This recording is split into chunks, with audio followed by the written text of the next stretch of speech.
they started to increase, we were put in a very bad situation almost immediately. What kind of place was it like to work? Whoops. It was, That was the wrong video. My Tim Dillon. Anyway. Hello, folks. We're back because it's Monday. It's the first day of spring, the first night of spring. And it is a sweltering 50 degrees here where I'm at. We're going to be talking about the coming craziness. I don't know. Apparently, the former presidents are getting arrested now, starting tomorrow. The financial systems collapsing around us by design, it seems. Are we going to get replaced with the evil digital dollar, or are we going to go back to sound money like gold and stuff? Who knows? The walls are closing in on the current president. He's basically a senile old bastard who barely knows how to go to the bathroom. And yeah, I don't know. All the stuff involving him. We'll talk about all this stuff and more. Apocalypse soon is what I'm calling this episode. I'm joined here today by a very special guest, Blue Collar Loser. You may know him from his awesome video reviews. In fact, I'll have to edit this description and put his put your link in the bio, in the, you know, that, all that stuff. You know what I mean? So yeah, without further ado, let's just do this. All right, so let's just pick up like as if we didn't just talk for the past 5 minutes. How are you doing, man? Awesome. I like the music was cool as hell. Yeah, I use the Home DJ. Home is his name, and he has like all of his stuff is on YouTube in like a big 9-hour. He's got his whole discography available for free use on YouTube. You've probably heard his song Resonance. That's the one that it's like a super lo-fi vaporwave type song that as soon as you hear it, you'll be like, I've heard this before somewhere, you know, some vaporwave game. Anyway. Well, I got some Evan Williams cherry right here. Oh, nice. Yeah. I finished my Jameson that I had been drinking on since I finished it conveniently on St. Patrick's Day. Nice. We watched Leprechaun 3. That was good. We'll release that soon. Right now I'm back to tequila, my tequila grind. Just tequila and a seltzer. I like to mix my alcohols with other alcohols. Yeah, I was happy to see you post. I mean, like, you know, I before starting my channel, I started doing a podcast with friends. We called it Blue Collar Losers with an S. But I kept it very separate from YouTube because much like Joe Rogan, anybody controversial, I've seen that YouTube, they would take down 99% of our podcast if we start uploading it. So we made it separate from, YouTube just like, you know, talking about movies and shit, and video games. So what were you streaming on? Basically, like it's called Buzzsprout, and Buzzsprout, I can pop in. You upload that, goes to like Spotify, and it goes to like Apple. It's got like there's an option you can have like 9 different things, but some podcasts were getting like 200, 300 downloads and stuff, and not too big, but not too small. And it's just been the past 6 months. All my friends like, hey, what's up with the podcast? I said, guys, it's everybody works. That's the thing, is blue collar. Everybody. I don't know a single person that works Monday through Friday 9 to 5. I mean, I'm working 6 days a week. For sure. But also, it's like, this is audio only podcast you guys are doing. Yeah. Just for shits and giggles. Yeah. I mean, that's kind of what Tales with the Dorkside started out as. We were doing our streams on Facebook. And, really? Sure. Yeah. And the quality on Facebook sucks. But like, we could get away with saying offensive stuff. But like, definitely had a lot of streams taken down for like the most like benign, so quote unquote copyright stuff. So, but it was funny because like I was doing that stuff for years, almost a whole year, because the first stream was like in January of 2020 because of the Rise of Skywalker. And me and like a couple music buddies, all of mine, saw all the movies and had to talk about like the Disney trilogy because a lot of people knew back in the day, back from 2018, early 2018, that I hated The Last Jedi. I was one of those like very vocal, very early, like comics gator dudes. And we just did this 5.5 hour stream where we just bullshit about Star Wars and it was a blast. Then we did another one shortly after that. And then the pandemic happened. And then I just started cranking them out every Monday. And people were coming in, like, just talking about the shit we were streaming. Yeah. It was wonderful, though, because they weren't making a lot of new shit except, like, Tiger King, which, like, everyone watched. We had, like, a whole Tiger King episode. But, everyone like, mostly, I know watched that. Yeah, because it was like, it's 9 hours long and ridiculous. I'm not doing anything, Exactly. And then I'll get on Enzo's stream on Monday and we'll talk about it. And But also, like all the old movies, everyone was like, "Oh, I had never seen Casablanca before." Yeah, it's amazing. Yeah, because especially getting to the critical drinker, how many people is hey drinker, whatever. He reviews like Soldier with Kurt Russell, and I've seen Soldier like fucking 20 times, and people, 25, 30-year-old movies people are seeing for the first time. I was, this movie's 30 years old, you never heard of it, and Yeah. holy shit. Yeah, like right now, I mean, for obviously I'm biased, but like, for me, the golden age of movies is like early 2000s and before up to like, mid 80s. It's like magic time for me. And I know so many people who are like, this movie was made in 1997. I don't want to watch any old movies. And it's like, the fact that you're saying that is like upsets me. See, something I started doing, but I stopped with my son because I got like my first few videos was with an older iMac, so I have a new iMac. But we started doing commentary because of that. People would say music and movies, oh, it's just a product of your time. You guys are old and shit. So I take my son, he's 15. I was, you know what? Then I want to see a 15-year-old his take on Predator, on aliens. We're watching Predator. He's like, Dad, Predator is awesome. So I started doing commentary, but I have to restart doing stuff with the new iMac. And I want to do videos like, hey guys, this is Chris and my son, and this whole like, oh well, like you won't care about aliens because of nostalgia. Okay, well, let me take a modern 15-year-old and see how he feels about it. He's watching aliens like, Dad, this movie's fucking awesome. Like, so it's not just about, it's like, we're old men that are nostalgic. It's no, films in the 80s and 90s. If a 15-year-old can like it, that's the point. Yeah, I feel the opposite or the same way about my mother. Like I always watch movies with my mother, even since I was a little kid. Like she took me to see From Dusk Till Dawn in the theaters when I was 10. Shit. Off like from Fifth Element, walking out of that movie. Me and my cousin and my mom walked out of that movie like that movie was great. Yeah. My mom loves like super violent movies. Like she loves Predator. She loves Rambo. She loves, her favorite's Die Hard, Bruce Willis. Like she can't go wrong. So much. It's like her favorite movie. And to get her take on movies is also great because she's like a 73-year-old woman.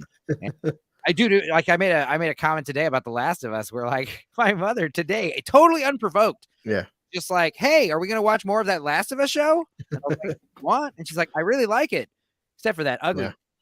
I was like, Christ.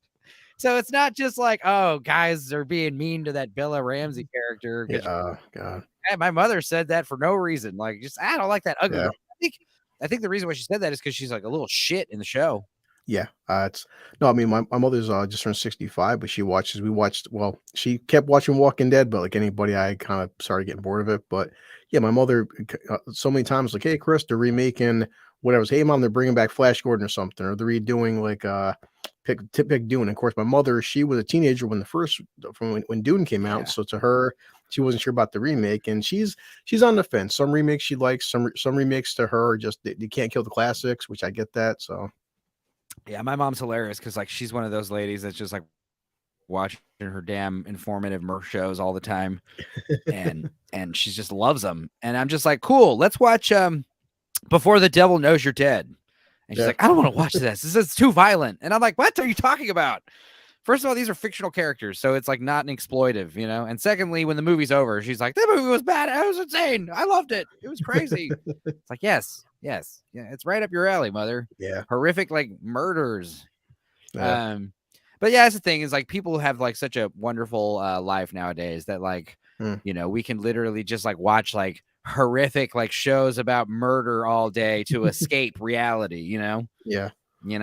Well, like to what you're saying with Critical Drinker, we talked about that. That's the difference because Star Wars came out technically even before I was born. And like he would say, Star Wars, even the prequels for their flaws, you can still take movies that are 10, 20, 30 years later and watch them. And everybody would say 7, 8, and 9. I defy you to say anybody in a decade from now is ever going to fucking rewatch 7, 8, and 9. Exactly. No, you will rewatch it and there'll be like an obvious like, yeah, I don't know. I mean, that's the thing is like, I remember liking the prequels especially I remember liking episode 1 a lot more when I was a child. And I remember still thinking it was pretty boring. Yeah. But like, obviously all the Darth Maul stuff and the pod racing was fun. Yeah. So I remember watching that movie like on a base sensory level a lot as a kid, like just putting it on and just kind of zoning out. But like, yeah, by the time episode 2, 3 came out, I was like kind of already approaching like late middle school.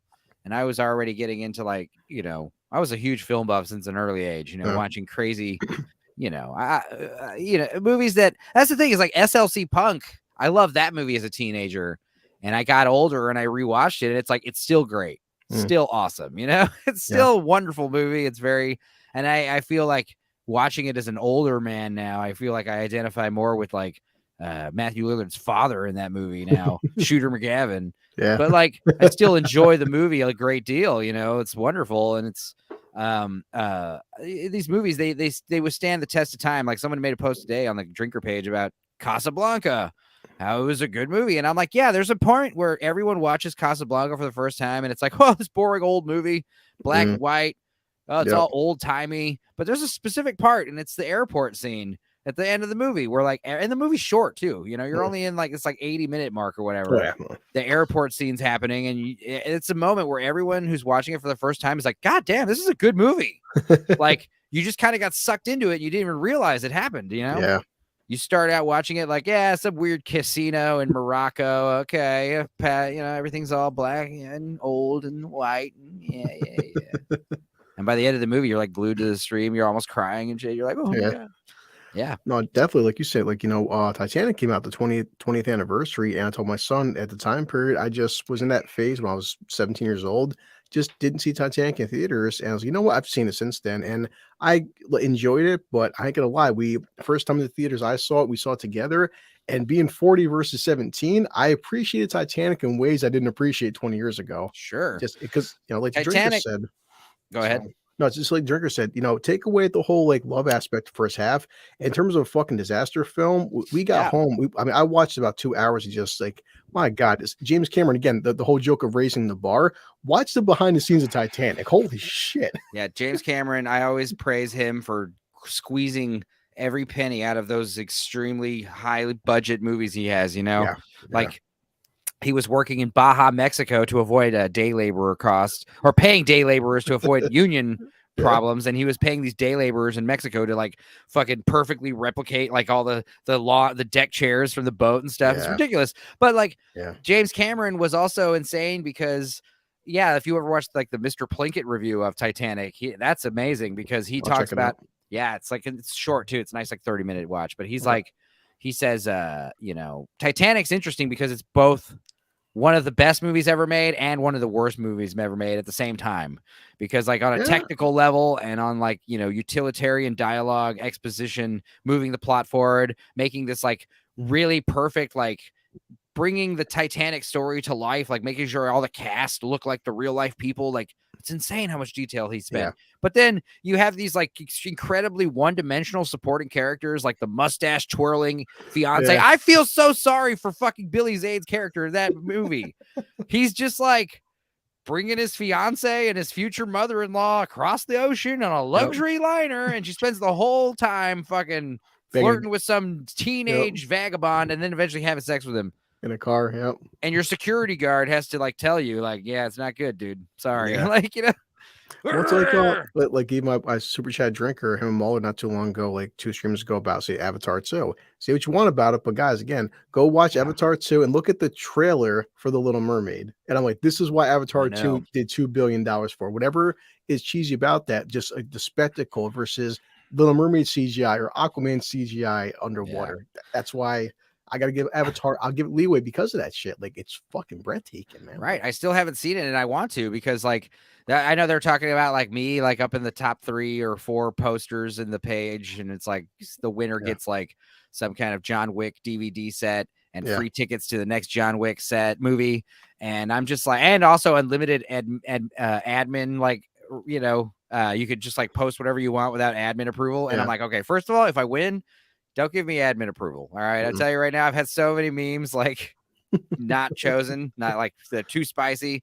Secondly, I'm not a big John Wick fan and I don't have any physical media. So it's like, can I just like, if I win, I'd be like, can you give the DVDs to someone else and I'll take a ticket to Avatar, please? I still haven't seen that shit. I've seen it 3 times and guys are like, how the fuck see it 3 times? I'm like, well, to be fair, I had to say the first time I had a fucking entire bottle of blue liquor. So I drank the entire fucking bottle and just what like the hell's blue liquor? What is this? Exactly. It was like drink a Hypnotic or something. I gotta find it. It's down somewhere. It's some kind of like this. It's like this blue liquor, so it's like blue liqueur. So I was pouring it. I was mixing it with Pepsi. I drank the whole fucking bottle. And my buddy, like, dude, you gotta drive. I can't. But I'm like, it's the bravest movie of all time.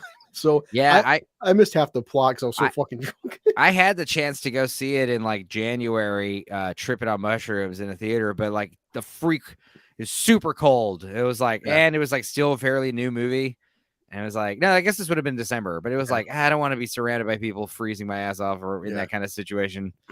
But go ahead. Like, the three times, the first time was just a drunken time. The second time, my nephew wanted to see it. So of course we had to see it in RPX. I'm not sure if you have RPX in your area, but we have RPX. And if I tell anybody, if you ever get RPX in your area, spend the extra fucking $4. It's worth every penny. Is that like the theaters with the seats that like move and bullshit like that? No, that's 4D. That was my third time.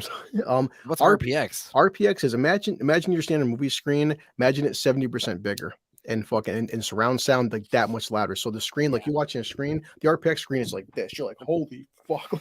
Nice. Well, the problem I have with, I hope this has got better, but especially like, I imagine it got worse with the pandemic, but it's like, movie theaters, they're so, it's like people don't maintain the theaters. And when I say maintain, I mean, the screen is like always dirty. And the projectors start getting old, and like the movies just gradually start getting darker and darker and darker to where like eventually like, and it's so gradual, like the people that work there and people that go there often don't notice until one day you're in the middle of the movie, you're like, why is it so damn dark? Like, get this shit right.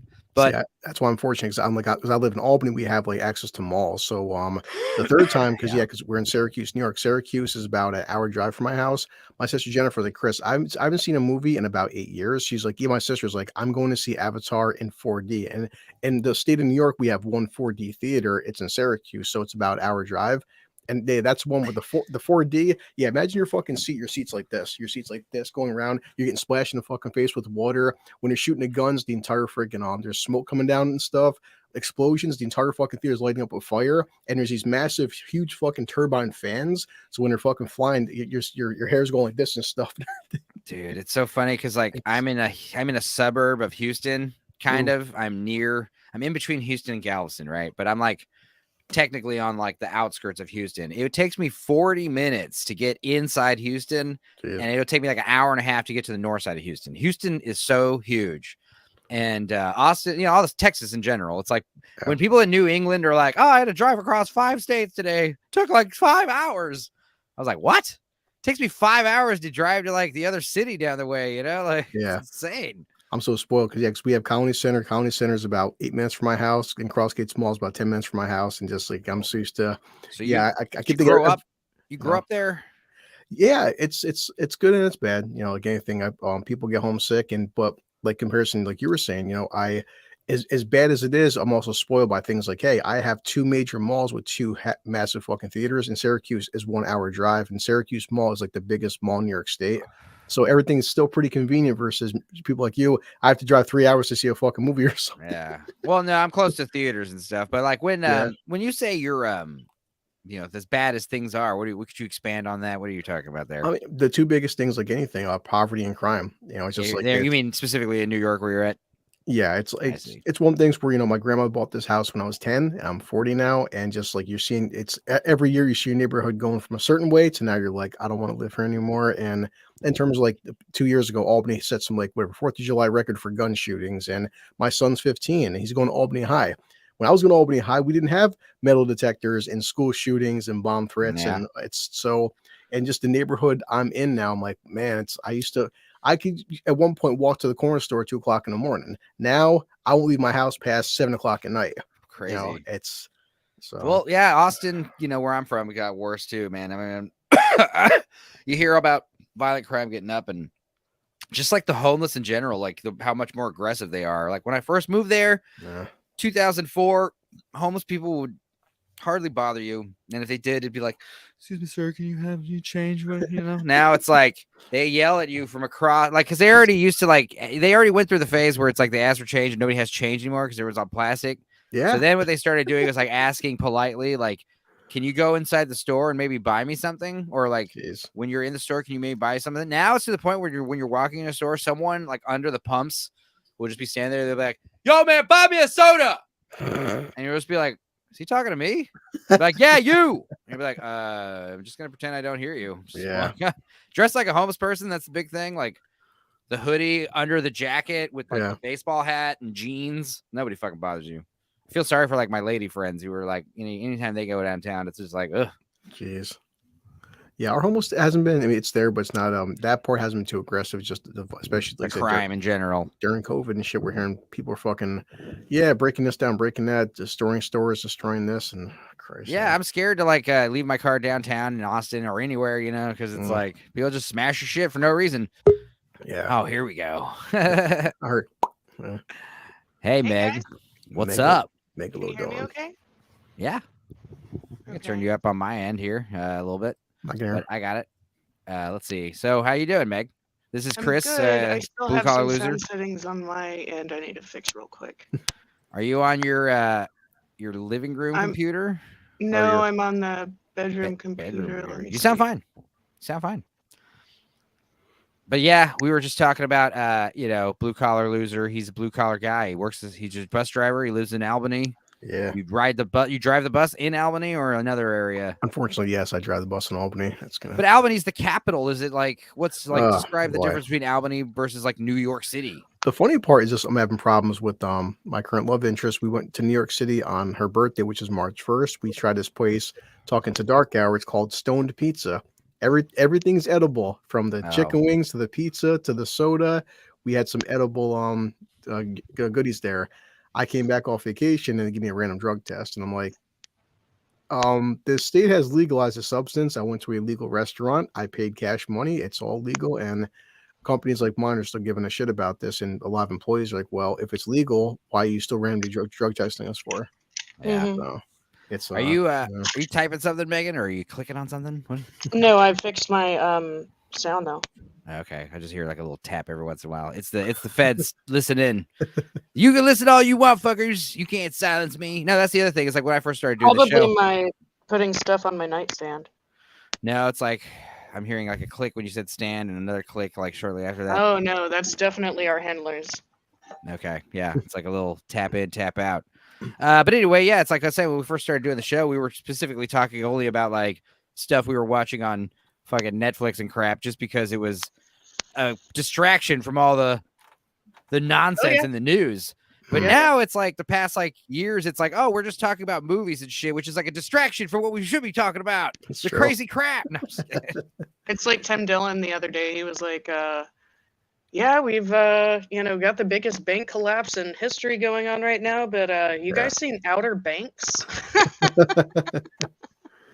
It's true though. Jesus. Well, what else did he say? I watched the new episode. He's like, it's like we're all on a carnival ride, and we're all on a big carnival, and we're realizing like it's breaking down. We're realizing like the rides are stuck. We've all done the rides, and like we've kind of seen everything about the carnival, and like everything's like falling apart because of lack of maintenance. So we're just like, oh shit.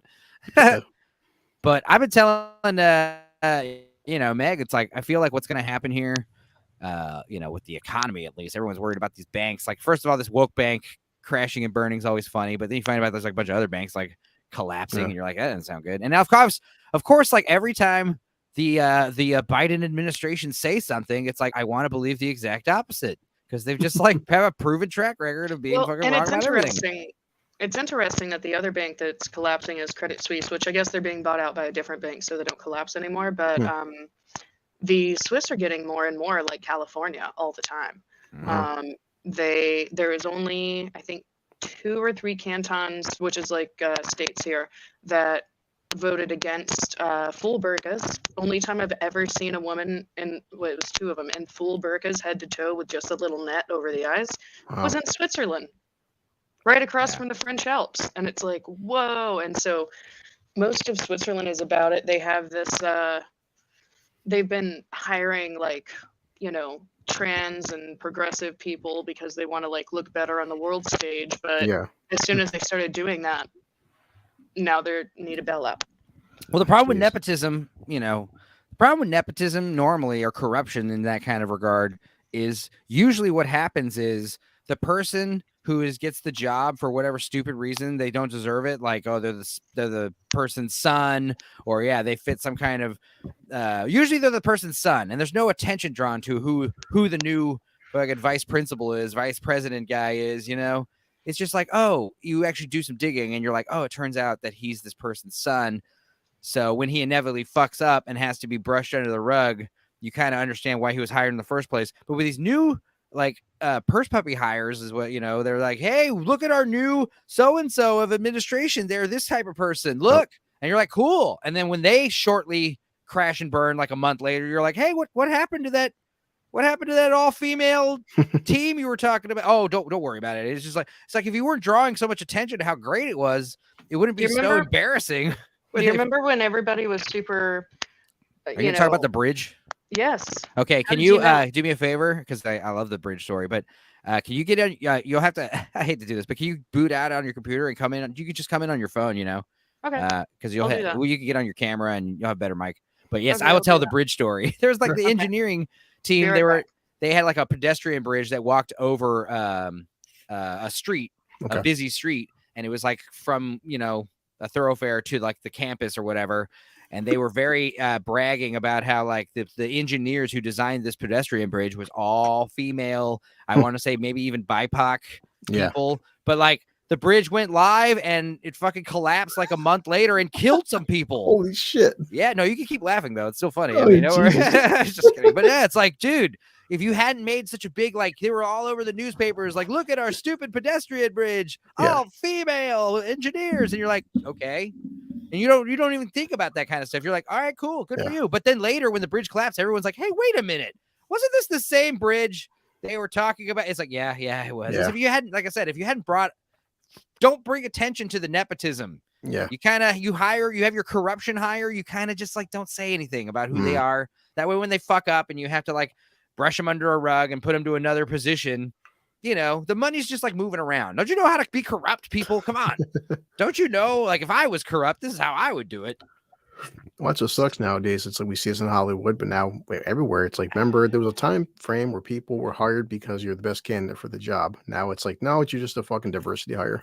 Yeah, well, if I was like, say, just hypothetically, if I was the president of the United States and was dealing with like illegitimate dealings in other foreign countries, and my son was a fucking crackhead, I probably wouldn't. Probably try not to involve him too much in like the more intricate, shady dealings, because he's a crackhead, and I don't care if he's your son. It's one of those things you shouldn't trust. Like people like that. You got a guy on your team, whether you're like a legitimate, stock holding company or you're like a gang of like criminal marauders. If one of your dudes is like a crack addict, it's just going to be a fucking matter of time before he lets you and everybody else down. All right. I just say, hey, there's not very many functioning crack addicts in society. And if they are, it's not for very long.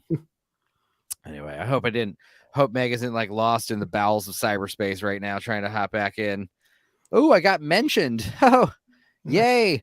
Yeah. I was joking about how like, it's just like GIF of Obama. And it was just like, oh, we're arresting former presidents now. Cool. That's great news. I'm all for it. I love it when they set these precedences, like that's the other thing. It's like Donald Trump with the whole, like, oh, we want his taxes. We need his taxes. And he's like, no, you can't get them. You can't get them. And the Supreme Court's like, you got to give them to him. He's like, okay, gives them to him. And it's like, it's nothing in there. It's like, guess what the Supreme Court said? That we can ask for former presidents' tax withholdings and the withholdings of their family members. And, it's much better. Boop. There she is. That megalodon. Is it that cold where people are wearing beanies on this first night of spring? It's always, I'm always overkill with it. Yeah. Oh, but you're gonna be outside chain smoking. I'm wearing it inside. Huh? You're gonna go outside and start chain smoking now? Is that? God damn it! I Not don't condone it. I just want to go smoke before I sit down, and I'm reorganizing all my dresser drawers. But anyway. Oh right, yeah. So Meg picked up like a $500 worth of like old cabinets, which is like a bunch of wood, Oh shit! Like solid oak wood. Nice. It's like good. That's a good ground score right there. And I paid $25. Yeah.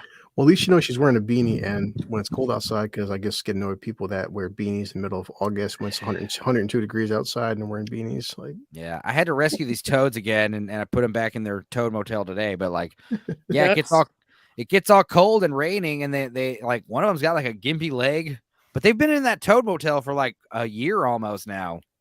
But there was like 7 of them at one point, and I'd catch them, and then I'd let them out, on their own accord. So for those of you who don't know, Enzo's basically Snow White. Oh, Yeah, I got the thing for the critters. The animals are all about me, but like the toads, you know, they don't understand. I'm trying to help them. You know, the toads are stupid. Like, you know, they can You're breathe the only underwater. person that I've seen that when there's like, actually, no, you're second person, Sarah being the first, who has stopped what they're doing to go catch a toad. Sure. Just every time you see one. If I saw a possum, I'd do the same thing. I'm like, oh, a little possum. I grab him and I bring him up to you. Like, you'd be like, no, get it away. Anyway, so what were you guys? Did you get over the bridge story? Now, yes, we talked about the bridge story, but yeah, it's just like, you know, again, back with this nepotism and stuff. But yeah, I mean, the whole apocalypse soon thing, it's like, I'm joking. I don't think, like, for instance, like I was saying with the economy, like, I think what's happening is like, we're not, you're trying to, you know, purposely destroy the financial system so that way you can like usher in your digital dollar. But what I don't think they're taking into account is that like they lost control of the house. And I think there really literally is like a plan in place to like pivot to sound money like gold or something at the last minute. Yeah. Sweep the rug right under these I'm putting all my money strippers and cocaine. Yeah. I figure it's going to be the highest return on investment. Hey. Could be right. Yeah, make a run on the banks. Obviously, everything we say on the stream, like, don't take it as like economic advice or medical advice or any of that stuff. We are not professionals. No. Yeah, it's like we're just three jagoffs with nothing to do on a Monday night. It's 4. Who's the 4th? There's 3 of us in here, right? There's. Oh wait, no, you're right. There's 3. Sorry, I was counting. Oh yeah, my backdrop. My backdrop. Yeah. I was like, wow, this person hasn't said anything. They're really quiet. I gotta figure out what's going on with the StreamYard as far as like, I think it's just my man cave, but like, yeah, whenever I try to like share screen and watch videos and stuff, it just starts crapping out. Yeah, you gotta fix that. Do you have that issue generally or no? I've only actually been on StreamYards with you or like Dark Hour, so I haven't had a problem. Dark Hour doesn't even have a problem, but does Dark Hour pay for StreamYard? He said no, not yet. Yeah. There's no point. We're not big enough yet, so I'm also not using the. If I start going over the allotted hours they give me, then I will. But I have never done that ever. They've said like, oh, you're coming close, and it's like I've got 8 hours left, and I'm doing another stream. Yeah, I think the eventual out is once one of us get monetized and stuff, then we'll actually care enough to start paying for more and doing it more. But right now we're all so low key, it's kind of pointless. You know? Yeah, I remember Russ was talking about how he had gotten up to like 150 subscribers because of the drinker page, but he's like talking about that all important 1,000 channel subscriber mark. What happens at 1,000? 1,000. That's when you officially, because I listened to different people, and Jeremy Geeks and from Geeks and Gamers would say that YouTube changed a couple years ago that they're monetizing people with fucking 2 subscribers. So YouTube officially, you can't make any money until you have at least 1,000. So that's the big. That's the big. The 1K. Because even Drinker would say, Drinker's like, hey guys, this guy on my mod team, Mr. H Reviews, has 900 subscribers. Let's help him get to the infamous 1K, and that's when you start making actual money. So. Yeah, I've said it before. Like, even if I did this for years and years, like I wouldn't envision making a YouTube money unless it was like some kind of subscribe star type thing or super. It's good not to put your eggs in that basket, and then if it happens, cool. Care. Yeah. That's the other thing is like, man, these we watch videos. I'm just so grateful that like, you know, I get copyright claims on all the time, and it's like, you can't watch it in Switzerland, and I'm like, oh no. You can't watch Suburban Commando in Afghanistan. And I'm like, oh, that's... You know what, though? That means I won't be able to watch your videos in June for half No, because that's not true, because you can log in on your own American account, right? Or you'll be in Switzerland internet. I mean, you can't use it like a VPN. You can just use a VPN. I guess I could. I've never tried to use one in Europe. But anyway, so back to the nepotism thing. I listen to audiobooks when I do my chores, when I work, whatever, and I have been listening to The Laptop from Hell. Let's do it. About the laptop. And I mean, the laptop that wasn't real, and then it was real because they're suing them for having it. And it's just and people that don't understand like how much incriminating stuff was in there between him and Ukraine with kickbacks and like influence and, you know, wink and a handshake kind of shit. And it boggles my mind that people think that doesn't matter. They're like, well, that doesn't matter. What about Trump's taxes? And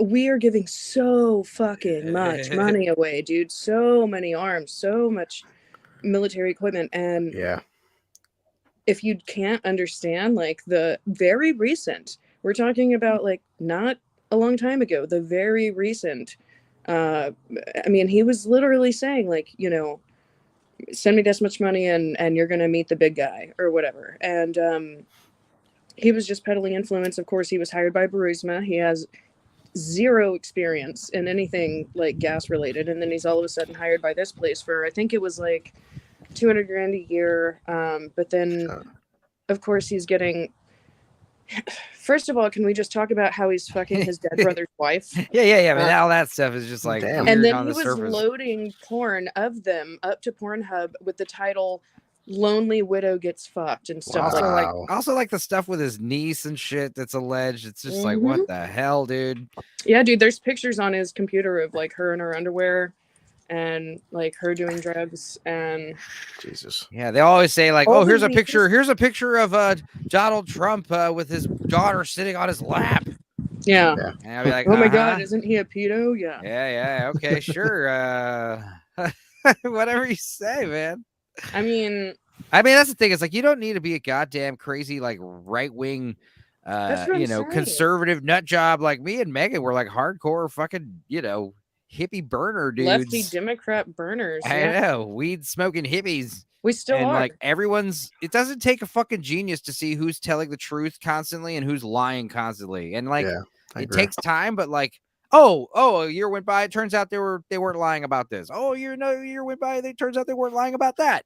Oh, a year went by. It turns out they weren't lying about Yeah, it's this. like if you rewound 10 years and said, you know, there's a secret island that a billionaire owns where he brings rich and famous people to fuck children so he can have, you know, blackmail on them, I would have laughed at you and been like, you need to stop reading InfoWars. Oh yeah. Yeah. Well, that's But why then like the Matrix is Every so bit of it was true. the Matrix is so good because like the red pill, you take Right. it's the horrible reality, the horrible truth to what the world is like, and it's the kind of truth that when you find out about it, you feel sick. You fucking puke your guts out. You faint. You can't even handle it. It's hard for people to take it, but It's funny, Megan said talking Matrix about is just on so many good levels. InfoWars there. How many times people would say, like, God damn, guys, who would have thought, like, 1, 2, 3 years ago, Alex Jones, like, when Alex Yeah. Jones starts making sense and actually, and 9 out of 10 his predictions are coming true, you're like, oh shit, what's going on? Well, I it's had not just that, but they're You trying don't to paint I don't even understand. And our keyboard player Russ, sorry, I crapped Yeah, out cracks there. a little bit. Sorry, Yeah. but I was like, our keyboard player Russ, man, he was obsessed with Alex Jones, InfoWars, when he used to be played on the radio down here, 90.5 FM in Austin. He had a radio show every weekday, 1 to 3 p.m. I would listen to it when I was like picking up people from Enterprise. It'd be like on low volume, and they'd be like, he'd be talking about like, they're trying to kill you. Hillary Clinton is a shape-shifting lizard who drinks children's blood. The frogs And like are gay. the people in the backseat would be like, "What are you listening to?" I'm like, "Oh, I don't know the radio. We can listen Dude, to the whatever frogs you are want." hermaphrodites. Like, I understand Alex Jones was trying to kind of like make a catchy tagline, but like, Yeah. Jurassic Park, these frogs are literally, they have ovaries where their testes should be. amphibian DNA. Eh. It's like some West African frogs were known to spontaneously change sex Yeah. from male to female in a single sex environment. Jurassic Park, I know. I have that. That's how when I Yeah. first met Megan, it was like at Oh, some yeah. friggin' hippie burner festival, and I showed off the fact that I like had the whole Velociraptor monologue memorized in like a dark tent in the middle of the night, and we're all on drugs, and everyone started losing their shit. And I was like like, this turkey, guy's gonna huh? be my best friend from now on. And that was That's like funny, 12 years dude. ago. But yeah, as far as like, what's going on with the InfoWars stuff, I remember I had Alex Russ on our album Toast the Mad Science. That was like one of our bands. Our album, the Mad Science, had like special thanks section, and in it was like a special thanks to like Alex Jones or InfoWars. And I remember recently, like I had a friend like hit me up. It was like, "Yo, what's this about?" And he's like pulling that up. He's like, "Was this you or Russ?" And I was like, "Oh, this is definitely Russ." And he's just like, "Yeah, man, what a wild time, dude." It was like back when. Well, like when I used to read InfoWars when I first moved to Austin, because they had them like stacked up outside of, coffee shops or restaurants or whatever. And paper for a while. right next to when they had the paper, The Onion. That was super cool. But they were just very anti-establishment, anti-police. Like they were not right wing, and now he's being painted as some kind of like hyper right wing caricature hate. Oh, dude, he was featured in all the goddamn Richard Linklater movies. Does Richard Linklater strike you as like a far right extremist with his fucking Dazed and Confused and Slacker movies? Boy, you know. It's like, dude, you don't need. That's the other thing. Russell Brand. You see Russell Brand saying all these Waking like based. Oh yeah, I love Waking Life. That's my favorite Linklater movie for sure, hands down. Yeah. I used to watch that shit on repeat. Like I had a VHS little TV in my room, and I would put like a movie in there, a tape in, and it would play it. And at the very end, it would stop, rewind it, and then start playing it again. Nice. So I had like Waking Life in there for like months at one time, and then I also had like Miyazaki's Spirited Away in there for like a year. The TV was just on for like a year, just on loop. My old house. I used to do it with Koyaanisqatsi. Oh God. Yeah, I know. That Philip Glass music is a little grating. I like Baraka the best, dude. You ever see that one, Chris? Yeah. No, I'm sorry. Baraka was like one of those like early special, like, cause I used to always hit up the special interest section in the video store, you know, go to Blockbuster or Hollywood Video. I would go, you know, obviously get a couple new releases, but they're more expensive. Yeah. So then I'd hit up some like horror movies and shit like that, sci-fi or whatever. But then I'd always try to get one from special interest, because that's where all the anime was, like Akira. And then all the rock concerts, like, you know, Stop Making Sense. And then there was the documentaries, and Baraka was that one where it's like a picture of like a little native child in like a forest. And Baraka, you know, I knew the title from Mortal Kombat. So I was like, what's this? And it's just like National Geographic if there was no words, like no narrator. Yeah. And it's filmed on 70 millimeter. And, you know, I remember seeing that at the Paramount when I was older in the special screening. And dude, when you see it on film, like it's film, you know, and it's got like, you know, HD quality, you know, and it's a big fat, like tall, you know, frame, you know, the IMAX frame. And dude, that's a crazy ass movie. It's just super crazy, like world music played over like crazy imagery, and it was filmed in like 6 continents and like 80 countries. Shit. Wow. Like if you're a director of photography, like if you like the idea of like cameras and shooting outdoor and natural light and stuff like that, then you should definitely watch that movie. But Koyaanisqatsi was like Koyaanisqatsi, Powakatsi, and Naikoikatsi was like Francis Ford Coppola and some other dudes, like their response to Baraka, and it's like a trilogy, and it's way more like Philip Glass did the music for those, so it's like way more like hyperkinetic and intense. It is. But anyway. Well, I we digress. watched a movie last night that shaped part of my little adolescent brain, and after the movie, Enzo said, "No wonder you're so fucked up." Yeah, we watched Freeway. I loved it with Kiefer Sutherland and Reese Witherspoon. You see that one? Yeah, it's been a while. Yeah, dude, it was twisted. And I was reading the trivia, and I was like, dude, this movie had an NC-17 rating for dialogue. They had to trim the dialogue to get an R rating. I was like, that's insane. And then because there was like, well, I think they were like, okay, you have to stop after 5 N-bombs. That's what you I think it was more the graphic discussion they were having in the car about how she was like, you know, molested and stuff. She's talking about that in great detail, but I'm sure there was like other details they omitted, you know, involving like whatever. But yeah, it was like, holy shit, because that's what will get you an NC-17 is like graphic sexual dialogue. I remember my mother, we were talking about that movie. Did you ever see Welcome to the Dollhouse? No. Real twisted Todd Schultz movie, like one of the first Todd Schultz movies. But I remember my mother just being so like, I saw the funniest movie, because we had Independent Film Channel back in the 90s, you know, which was such a great way to find movies back when I was in high school, you know. But like Welcome to the Dollhouse, my mom watched it randomly and she was telling me about it. Keep in mind, I must have been like 14 or 15 years old, you know, and she's just like, oh, I'm watching this movie. It's so funny. It's about this girl. She's a nerd and she's got this bully, and every day he tells her he's gonna rape her. Jesus. I was like, what? And yeah, I watched the movie. It's so funny, dude. She's like, the guy comes up and he's just like, 4:30 tonight, I'm gonna rape you. And she's just like, okay. And then he never does it. And he says it every day. It's like it's like a meet cute they have. Wow. Yeah, movies were twisted in the 90s is what I'm getting at. You know, I believe was where Portlandia first came out, and I used to be like, haha, what a funny satire. But then I moved there and I realized like it's not even really satire. you don't know this, Chris, but she moved to Portland and moved right back to Texas like a few years later. I moved to Portland like right before Trump won. Sure. And then it went from being like beautiful nature and good food to being like everyone angry in the streets, burning fucking dumpsters in the intersections and Antifa controlling traffic. And we had this festival. People accosting you for wearing a shirt with an American flag on it. Oh no, my shirt said USA, and these two women, it was like I was walking down a very public street with like little bistros on the side, people are having brunch, whatever, and I was wearing a shirt that just said USA, not Trump or anything.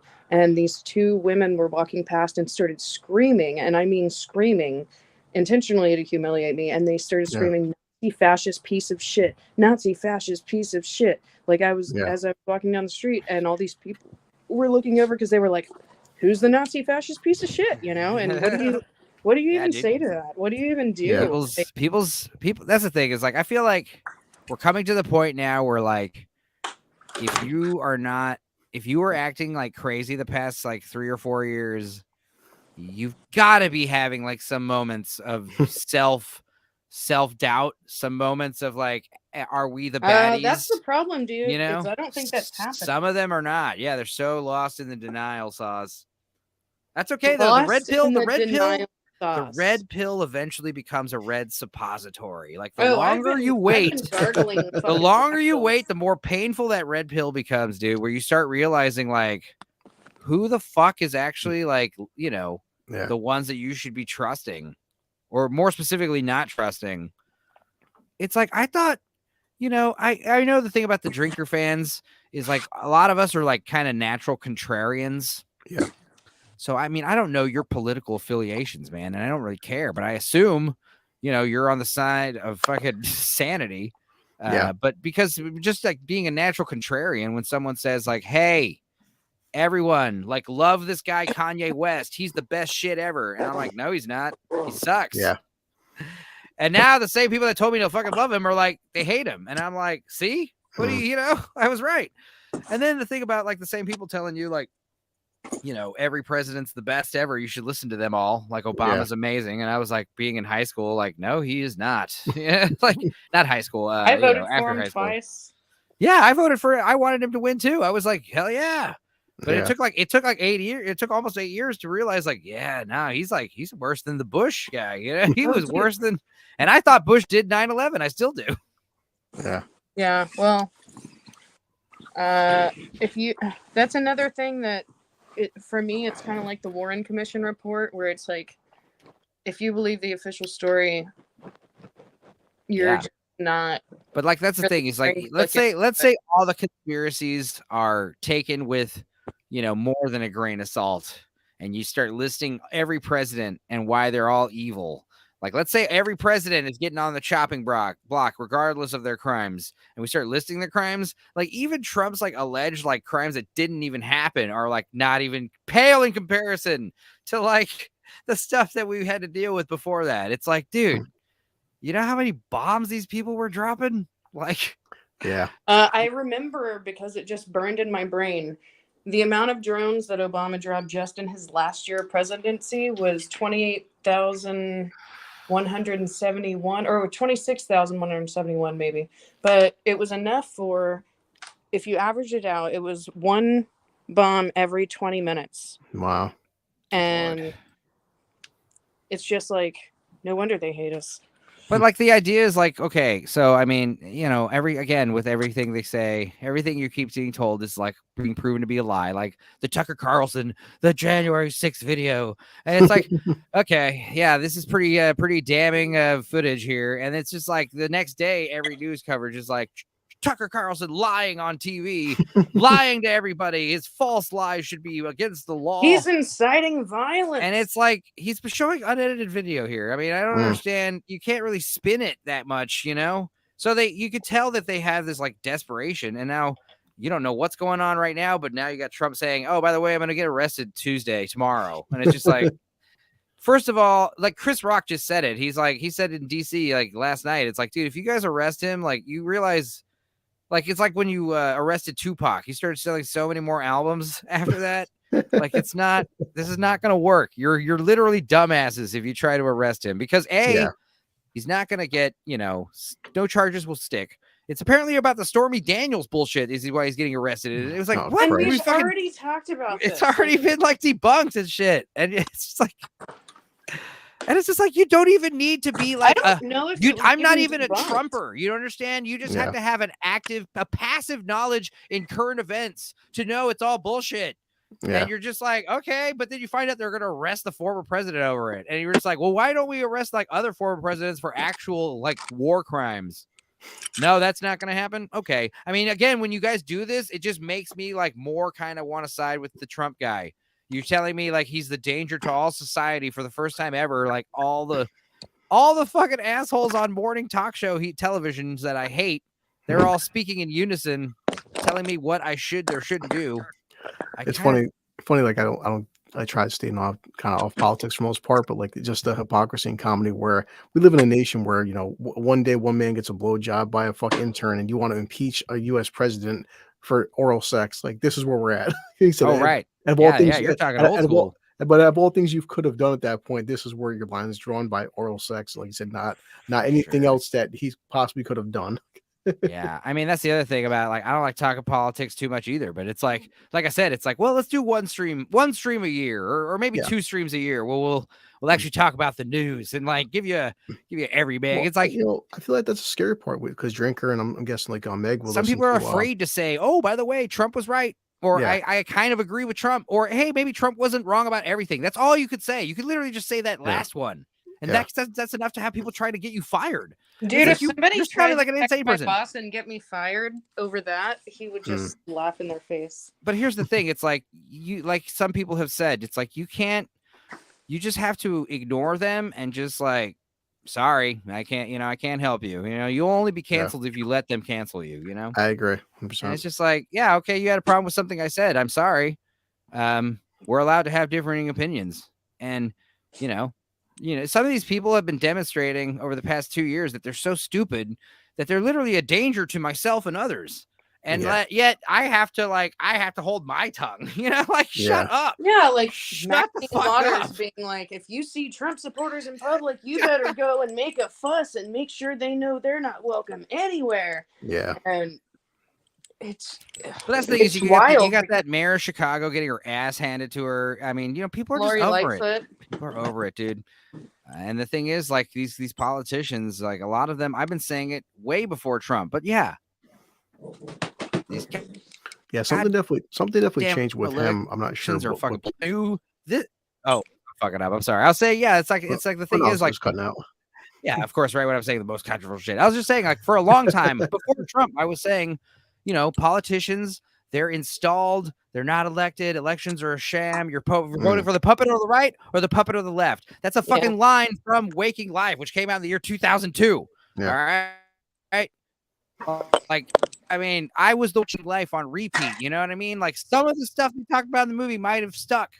And now they're upset because now I'm applying the same rational logic that they instilled upon me on the fucking Orange Man. And I'm like, wait a minute. He's not passing these tests. He's not failing these tests. That's the other thing. Treating Trump like a goddamn Voldemort is always so bizarre. It makes That's what I was saying. Like something, whenever I don't know what is about him specifically, because we've seen this before Trump, people knew that. It's like, listen, whatever fucking side you guys vote for, nobody cares. Just friends are friends, family's family. But when he came in office, for Christ's sakes, I'm reading people are getting divorces because of fucking somebody like husband voted for Trump and wife was Biden. You it was the end of democracy. Whoa. But that's the thing. It's like I remember early on knowing Trump was going to win that first election. And it wasn't like I was happy about it. It was just kind of like reality check. Trump's a lot more popular than you think he is. Yeah. I'm talking to actual people in the world and they are all like, you talk to the dads of America and they were like all voting for Trump. So you're like, okay, I always felt like because felt like, and even Dave Chappelle make jokes like Dave Chappelle was talking about the Kung Flu, and he goes, and Dave Chappelle's exact thing at SNL. He's like, you ingenious bastard, and everyone's laughing. Right. Chappelle's like, guys like me can say that, you can't say that, but until then, Trump just like he had the balls to say what nobody else would say. Yeah, I became Team Trump the second I started. He had already been president, and when I started hearing him talking about the military-industrial complex, like saying those exact words, I was like, this is the first time we had a president No more acknowledge wars. that. New wars. That was That so was nice. the first time we had a president acknowledge that. I remember like, hey, isn't that awesome? And all my friends were like, no, he's the devil. And I'm like, okay. Yeah. You say so. Yeah, Like, I remember like the riots they were having were like they were breaking windows and stuff of people who were like, were these the President left Trump got elected building.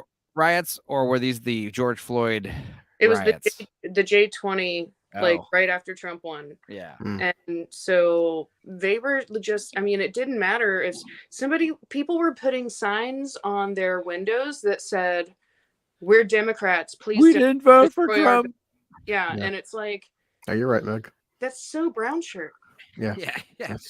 No, I know, and it's always projection. And the thing is, like, you know, projectors don't realize they're projecting. You know, when they say, "You guys are doing this," you know, gaslighting. Like, I didn't even know what gaslighting was until these people taught me what it was. It's like, wait a minute, you guys are doing the gaslighting. You're Dude, lying. You're making me think I'm crazy about. Like, of the sexual scandals that are so much. Do you guys remember Andrew Gillum? He lost to Ron DeSantis by less than 0.5%. Oh, and wow. Got in a hotel room with some gay guy he got on rentmen.com, and they found a bunch of meth there. This guy had been married for like 11 years and has children. Wow. The senator or congressman, I think.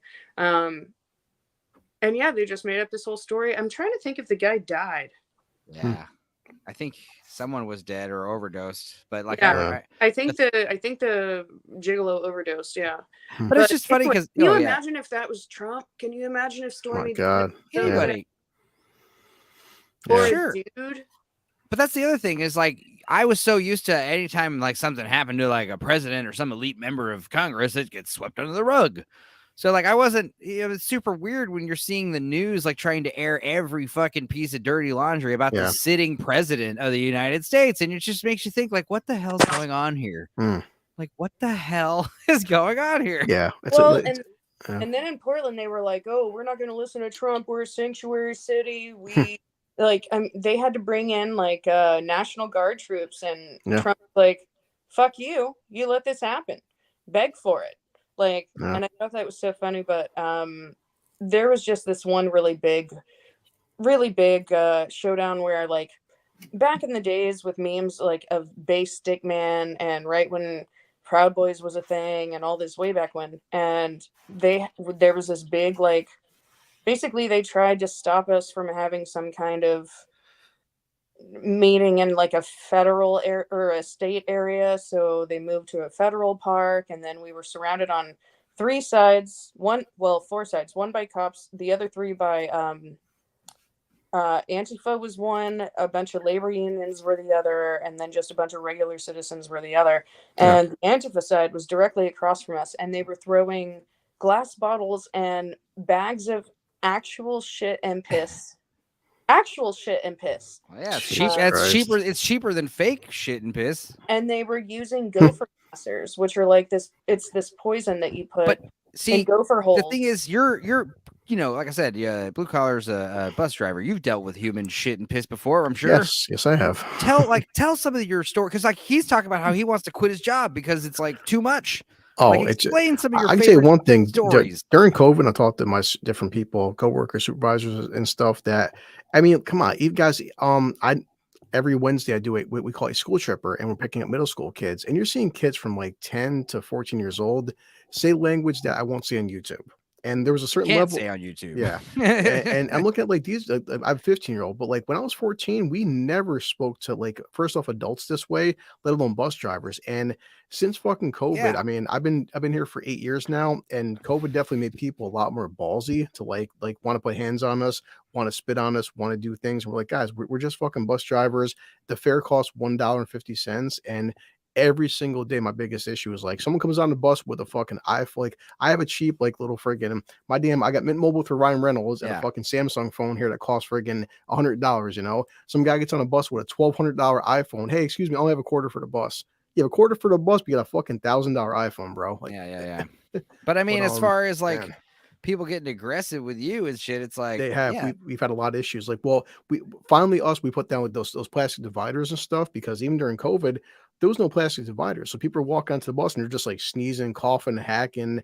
I said I have a super immune system because I wasn't wearing a mask, and we deal with people don't love this. People hate showering too. They hate showering and washing themselves, and they smell like piss and ass, especially during August and in the summer months. Oh, like, right. oh, Christ, man. Like, well, I've ridden the bus here when I lived in Austin. I remember because I lived for a whole year. I mean, I worked at the Irwin Center for years and years, and there's a period of time when I worked 2 years where I lived right off of Congress, so I could take the number 10 bus, take me straight to where I got to go, and it was great. And I rode the 10 bus like almost 2 times a day, every day, and the shit I saw on the bus, and this is in Austin in the early 2000s. Like, I can't imagine what the Austin transportation system's like now, and I can't even imagine what the fucking New York fucking bus system's like. Yeah, we have this thing on Facebook. It's called the Bus Drivers Venting Forum, and people will always share different, like, it's closed group for people that are bus drivers and Horror stories. People, I'll see videos from other fucking cities, and I'm like, man. And I say this during training class too. During training, we had someone showed a video where one walks up to a bus driver, "Excuse me, sir," or "Yes," and she had a cup, and the cup was full of piss, and threw a cup of piss in the guy's face. And I said, "Listen, if that ever happens to me, bottom line is, you will be taking me out in handcuffs that day because man, woman, young, old, whatever, you threw a cup of fucking pee in my face, I'm going to Albany County Jail tonight." Yeah. And you're going to the hospital or the morgue. Yeah, sure. Like, that's what you're talking about. You're going to throw a cup of piss in my face for driving you around. You're going to sustain a life-changing injury for that. And like, for what it is, being political, not political, but like, okay, nowadays people aren't even fucking like cops in our lifetimes we had a kind of fear/respect system, but now people aren't even scared or respecting the cops. Then how do you feel about bus drivers? Yeah. The thing is, man, I don't even think of it as being political. I think of it being as like literally like not woke, but like the truly awakened and like the sleeping, and it's just like as soon as like you get anyone, no matter what their fucking political affiliations are or their family heritage is, you fucking show them what the fuck is actually going on. Everyone will be on the same side. It's basically I just want leftists to go back to not trusting government and big right. Exactly. They've been fractured, and it's like it's not left versus right, dude. It's the globalists versus the populists. It's the leaders versus the people. And these leaders are basically like becoming slavers, It's just it's so fucking obvious, man. It's just like we gotta be on the same side here, people. And it's like go ahead and arrest Trump, dude. It's like that's going to not have the effect you want it to, like everything else that the current administration has been doing. Like I and the thing is, like, I hate to say it, but it's like, Trump was right about a lot of shit, dude. And we had cheap ass gas, and our dollar was doing good, and it's just like jobs. Come on, man. You don't have to be. This is again why it's called the red pill. Like, it hurts. It's gonna hurt some people for them to come to terms with it. Yeah.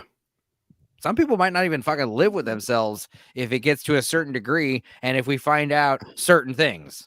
Like, I mean, I'm not sure where you guys are at, but I say something as simple as Walmart. I could walk in even a year ago with $100, and me and my kid get like 5 bags of stuff for $100. Now I walk with my son, $100. I get a bag of shit. And I'm like, every time I go to the store, it's like $50 to $70, even if I'm just getting some little things. It's like, okay. That's why I was so stoked to find those cabinets today, because wood is so expensive that I drove so far out of my way to go get like cabinets I can sand down and make stuff out of, because and you tell me, and the same people that are saying like, oh, inflation is transitory, inflation is temporary, oh, it's only 6% or whatever. It's like, well, bro, bullshit.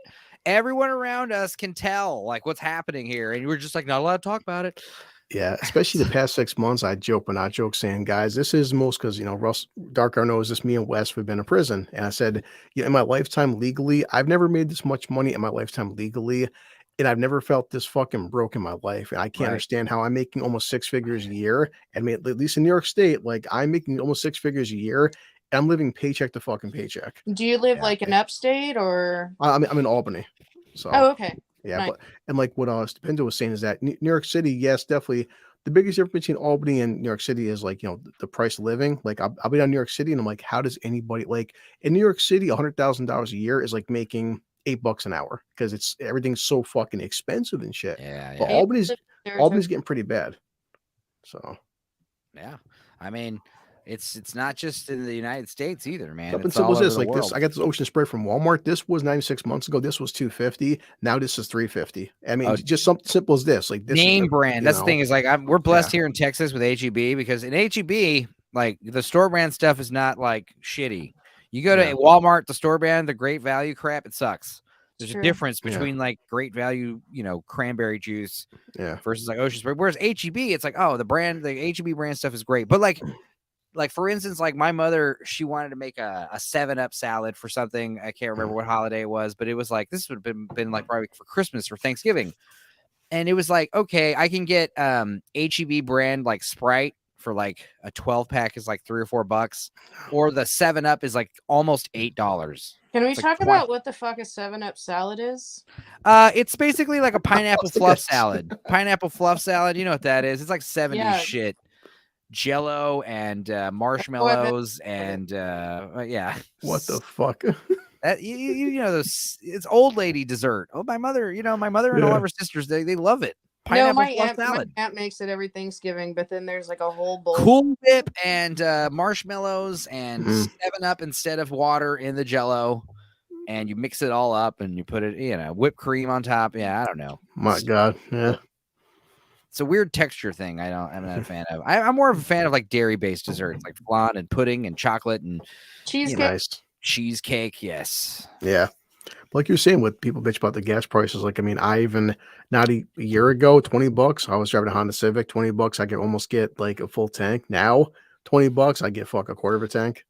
Gas should be way more expensive, but like they're purposely keeping it low, and everyone's like happy about it. But it's like you understand, all of our reserves are like practically empty, and when we eventually do have to replenish them, the gas will be so much more expensive then that we'll lose so much. It's just god damn it.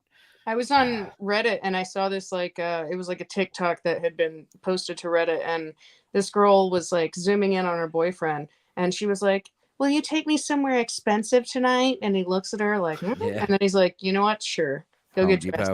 And no, then he just takes her. She's like, "You got to get out of the car to pump the gas," and he's like, "I thought you want to go somewhere expensive." He was like, "Gas is $3.60 a gallon," and they're just like sitting in the car. But yeah, not just gas, it's food. Oh yeah, I mean, like, I'm not sure you guys how fast food is where you are, but like even McDonald's, I mean, fuck, like now just to get like a number one, which is a free Big Mac combo is like in Albany, like $12. I'm like, for a fucking Big Mac combo is $12 fucking. I might as well. Are you shitting me? Yeah, I might as well just go to a restaurant and get a burger. But it's like, I swear, 2 years ago it was like $4.99. Yeah, for a fucking Big Mac. Now it's $12. And the funniest shit is, the funniest shit is like these stupid kids who are like, they're barely starting to catch on now because they're realizing the McDonald's hash brown is $3, and now they're starting to realize the economy's bad. It's like, you dumb shits. Yeah, because you don't actually pay the bills. You don't actually. Your mommy and daddy are paying for everything still. You're not the one going to the groceries.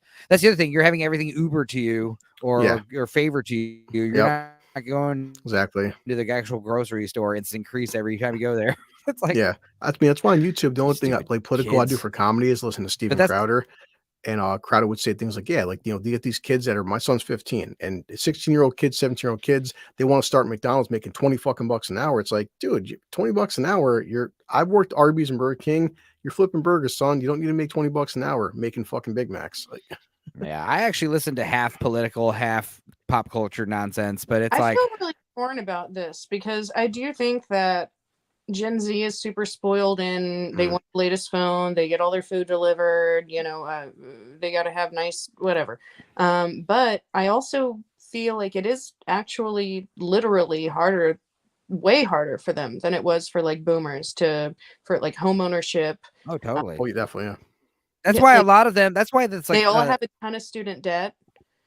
There's a misconception that these young kids like that are currently in the schools right now, the public schools, like there's this misconception that a lot of them are, going that same route. But it turns out that the younger generation is actually like more based than like the previous ones, Yeah, they reject. You always reject what the fuck your teachers and your parents are trying to tell you is cool, Yeah. Yeah, I've been doing it this past 6 months. He's turning 16 on May 26th. He has 2 more years of high school, and I'm like, guys, I said I am the next 2 years. I'm not even sure what the fuck to say to my kid in terms Yeah. of like, because this is part of my podcast too. Blue Collar Losers was like, I listen to Gary Neurotic. Hey guys, get into a trade, get into like welding, plumbing, whatever, electricity, things like that. I'm like, okay, but it's hard to tell my kids, say, hey buddy, go spend 5 years in a trade school, and like Meg would say, get up so much student debt and stuff, and then you got some guy on TikTok making 45-second videos making $2 million a year. I mean, what do you tell your kids? It's or Instagram or Twitch gaming or just whatever the case may be. But you got the voice to like really excel at this YouTube stuff, because it's like I've said it before. I'll be in like in streams with Blue Collar, and I'm just like, talk some more, man. Like I would love to hear you do like an audiobook or something. A lot of people gotten pissed off me, but part of the podcast was like they feel like they call it the boomer mentality, and I just said I get the premise of super chats and stuff, but from a blue collar worker standpoint is that, if I pay someone $1,000, I want someone to rebuild my roof. I want someone to install windows into my attic. I want someone to fix my car. I'm not dropping you a $200 super chat because you're playing Elden Ring. Right. And I never do super chats either. I watch a lot of these live streams, and I always watch them like after the fact, I rarely watch them live. I used to watch them live during the pandemic and stuff when I had time. But like, I'd much rather watch them after the fact at double speed, just kind of burn through them. But like, I plan to do some super chats like towards the end of summer. Hey, check out my stupid channel. I'd love to have you on, Cecil, or whatever. Fucking come watch Return of the Living Dead with me. That'd be fun. And it's like one of those things where YouTube's so accessible, like you might actually get them to say, that is not out of the question. It's like we've always said this, like, I've had like, hey, anybody call like, hey, if your toilet is backed up, call a plumber. Okay, how often do you tip your plumber? And we have our garbage nights Tuesday/Wednesday morning. And guys, our garbage men in Albany, they have to work from 4 a.m. until 2 o'clock in the afternoon. How often do you tip your garbage man? That I don't really understand the super chats. Like, I'm gonna give him $500 to ask like some funny question. It's like, bro, you say the same thing for $2. We're still gonna read it. We're not gonna like, I guess if you say $500, that means you want me to talk about your topic for like half an hour to an hour. I can't even imagine. First of all, it's like, who are you sending $500 super chats to like, any of these, hey, like, cause I know like Gary from Neurotic, he's always got that whale on his channel. That's like $200 channel super chat from what's his name again? Eventually you put him on the show. That's what you do. Eventually he comes on the show. He's one of your guests. Or he's like, hey dude, go make a difference with all this $8 a month that you're giving me. I'm sure there's plenty of behind the scenes, like, hey man, you don't need to be so generous. And they're like, oh, please, I insist. And it's like, okay, God damn it. What the fuck? It's weird. Now you're making me feel weird. Well, that's part of why I did the podcast and in turn also the YouTube channel. And people would say that, listen, guys, if three of us, we have you, Megan, and me, when it comes to this podcasting or YouTube or Twitch gaming, whatever, guys, a 12-year-old can do it. A grown man at 40 can do it. The thing is, everybody can do it. It doesn't take any kind of college education. It doesn't take training. It doesn't take a fucking any kind of physicality. Like I can be like a paraplegic and be doing this shit. That's kind of something that annoyed me with the whole podcast situation was, and again, you look at a plumber or an electrician, or my friend's father's a welder. For him to weld, it took like 10 years of training to learn how to weld. A fucking 12-year-old can grab a goddamn phone and make a TikTok. I mean, that's the thing, is like seeing people telling me for years and years and years and years that I should be a fucking stupid stand-up comedian or an actor or something. It's like, ugh. And I know being at parties, doing exactly what me and you are doing right now, just bullshitting people, being like, bro, you should have like a radio show or something. And it's like, okay. And then I do one and it does well. It's definitely did well during the Facebook days. Cause like Facebook doesn't like it when you put a fucking YouTube link in the Facebook posts. Yeah. I got people like liking my fucking stream posts, and it's like 2 days after the stream happened, It's like, oh. I've always been fascinated why just people as society, like we are so, it's like we look up to this part why I said that my podcast for is we don't respect blue collar people because they're just there. They're your doctors, your lawyers, your maintenance workers, your farmers and stuff. But somebody dribbles a basketball, they're on YouTube, they're on freaking TikTok, Twitch gaming. We worship somebody that anybody can do. But like my friend would say, Big Al, was like, Chris, remember a time period being kids? Hey, listen, I'm an airplane pilot. Like, oh shit, you pilot an airplane? You pilot a plane from Albany to like England or something. It was glamorous, like doctors would like do open heart surgery and shit. I'm seeing like some guy make a fucking mukbang video and make 15,000 times the revenue of a guy who does open heart surgery. It's scary. It's scary, but it's also, you got these, celebrating, like I've said before, like we need to have parades for garbage truck guys and sewer maintenance people and fucking dude, Jesus Christ, without them, like they literally are the unsung heroes of society, the damn bus drivers and the electricians. And because that's the thing, guys, we were talking when Heisen was on here, Farrell was on here when we were doing the zombie episode, talking about World War Z and how like when we rebuild society, it was like all the actors and financial advisors and all these people there, their jobs meant fucking nothing. Yeah. And all the maids and carpenters and plumbers, they were the ones like barking orders at these people that used to have so much money. Yeah. And, you have the actress who like doesn't like being told what to do by Consuela, her former house sitter or whatever. And they're like, listen to Consuela. She knows what you're talking about. I've said plenty of times, let just in any country, any nation, let every farmer, let them go on strike for a month, see what happens. Let Twitch shut down tomorrow, Twitch gaming. I'll be okay. No one cares. I'll be okay if Twitch. It's all these Twitchers, but people bitch on YouTube gaming or Twitch. Oh, I'm gonna go on strike, and all right, bro, I'm fine. But right. if all the fucking nurses go on strike next month, we're screwed. Right. That's the other thing is like talking shit about rural America. That's the other thing I've learned about living in Alvin the past 2 years is like, dude, these fucking, these quote unquote podung hillbillies, they're fucking more real and fucking smarter than like most of the people I knew in Austin. Yeah. Jesus Christ. Like that's like another like lie that you've been told is like these farmers are morons. These people who basically supply the country with all their grain and crops and vegetables, they're a bunch of dumb hillbillies. Like, no, I don't think they are. I think they're actually very fucking smart. Like they got their own goddamn water supply out here and shit. Jesus Christ, they know what the hell they're doing. I deal with on a daily basis. People say, "Oh yeah, bus drivers or farmers are morons or stuff." Okay, well the bus says number 10. They'll say number 10, like Crossgates Mall, and some guy gets on the bus. Hey, is this bus going to the mall? I'm looking up and there's this massive display sign, and then now with computer systems, they'll say like number 10 bus mall. The top says mall, the side says mall. And you're asking me, is bus going to the mall?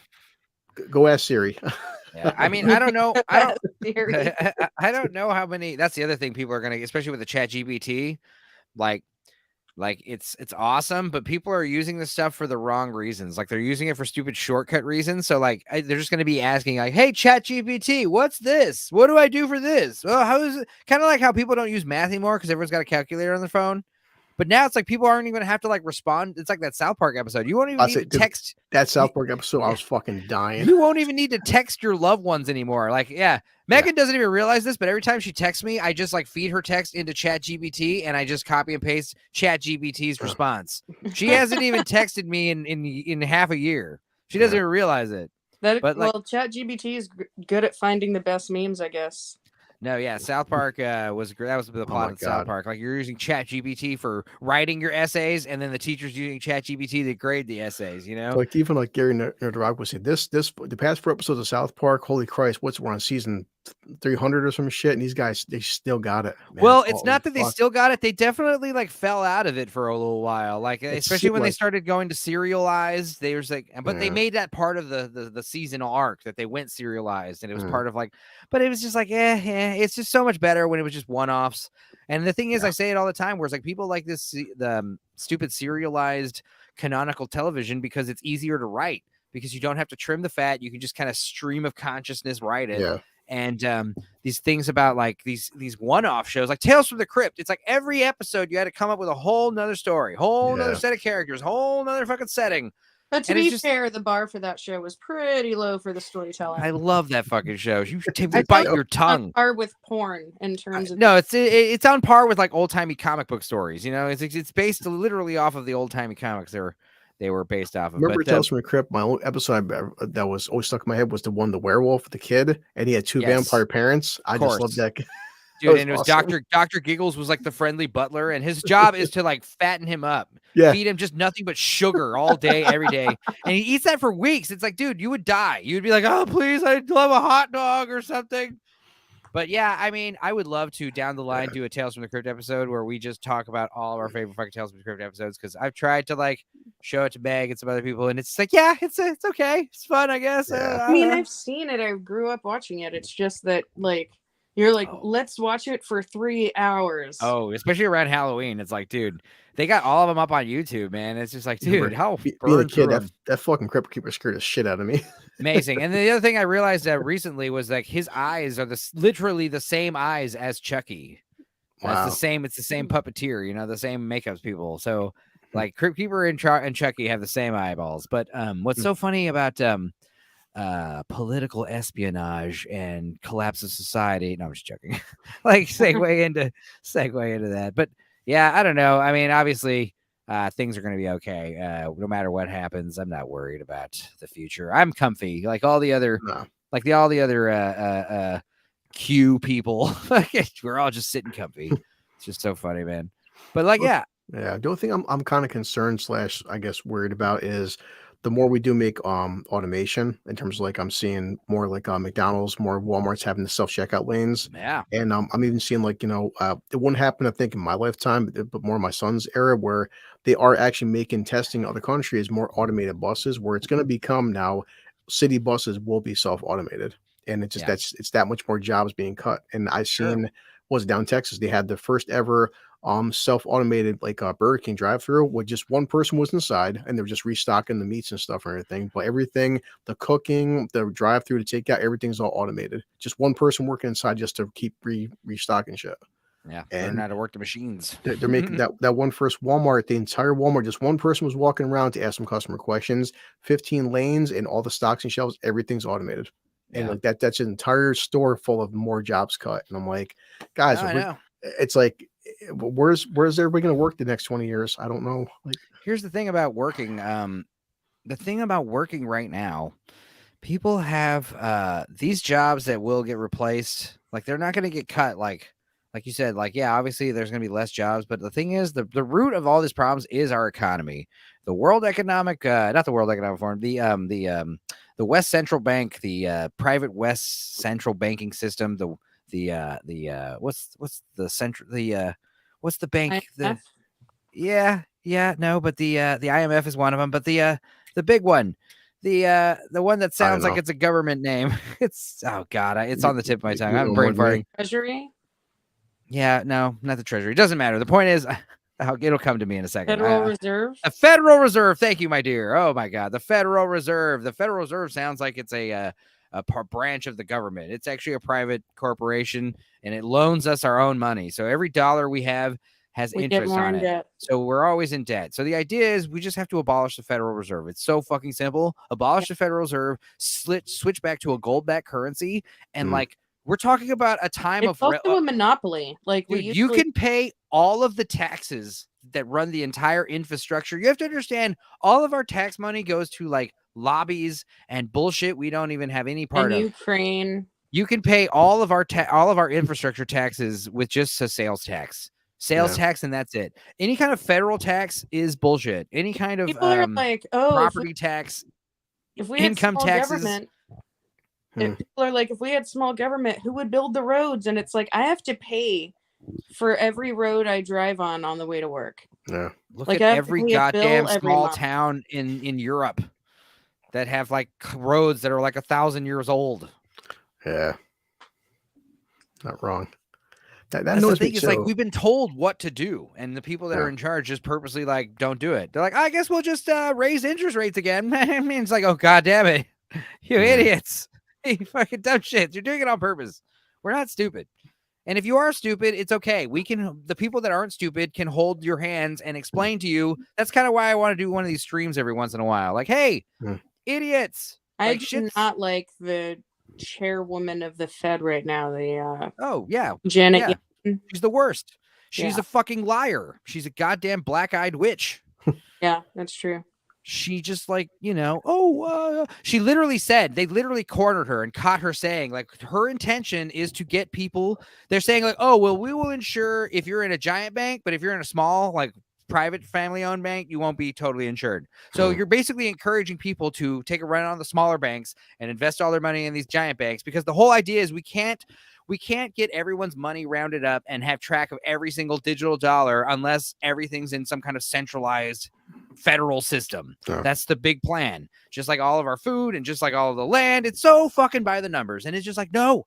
And that's the idea, is like close down all the private businesses, all the small businesses. That was COVID. Close down all the small banks so we can move to the fucking Federal Reserve Digital Dollar Bank, where like every single dollar you spend, whether you give it to a homeless person or buy a bag of drugs or just get groceries, it's all going to be tracked. It's all going to be monitored.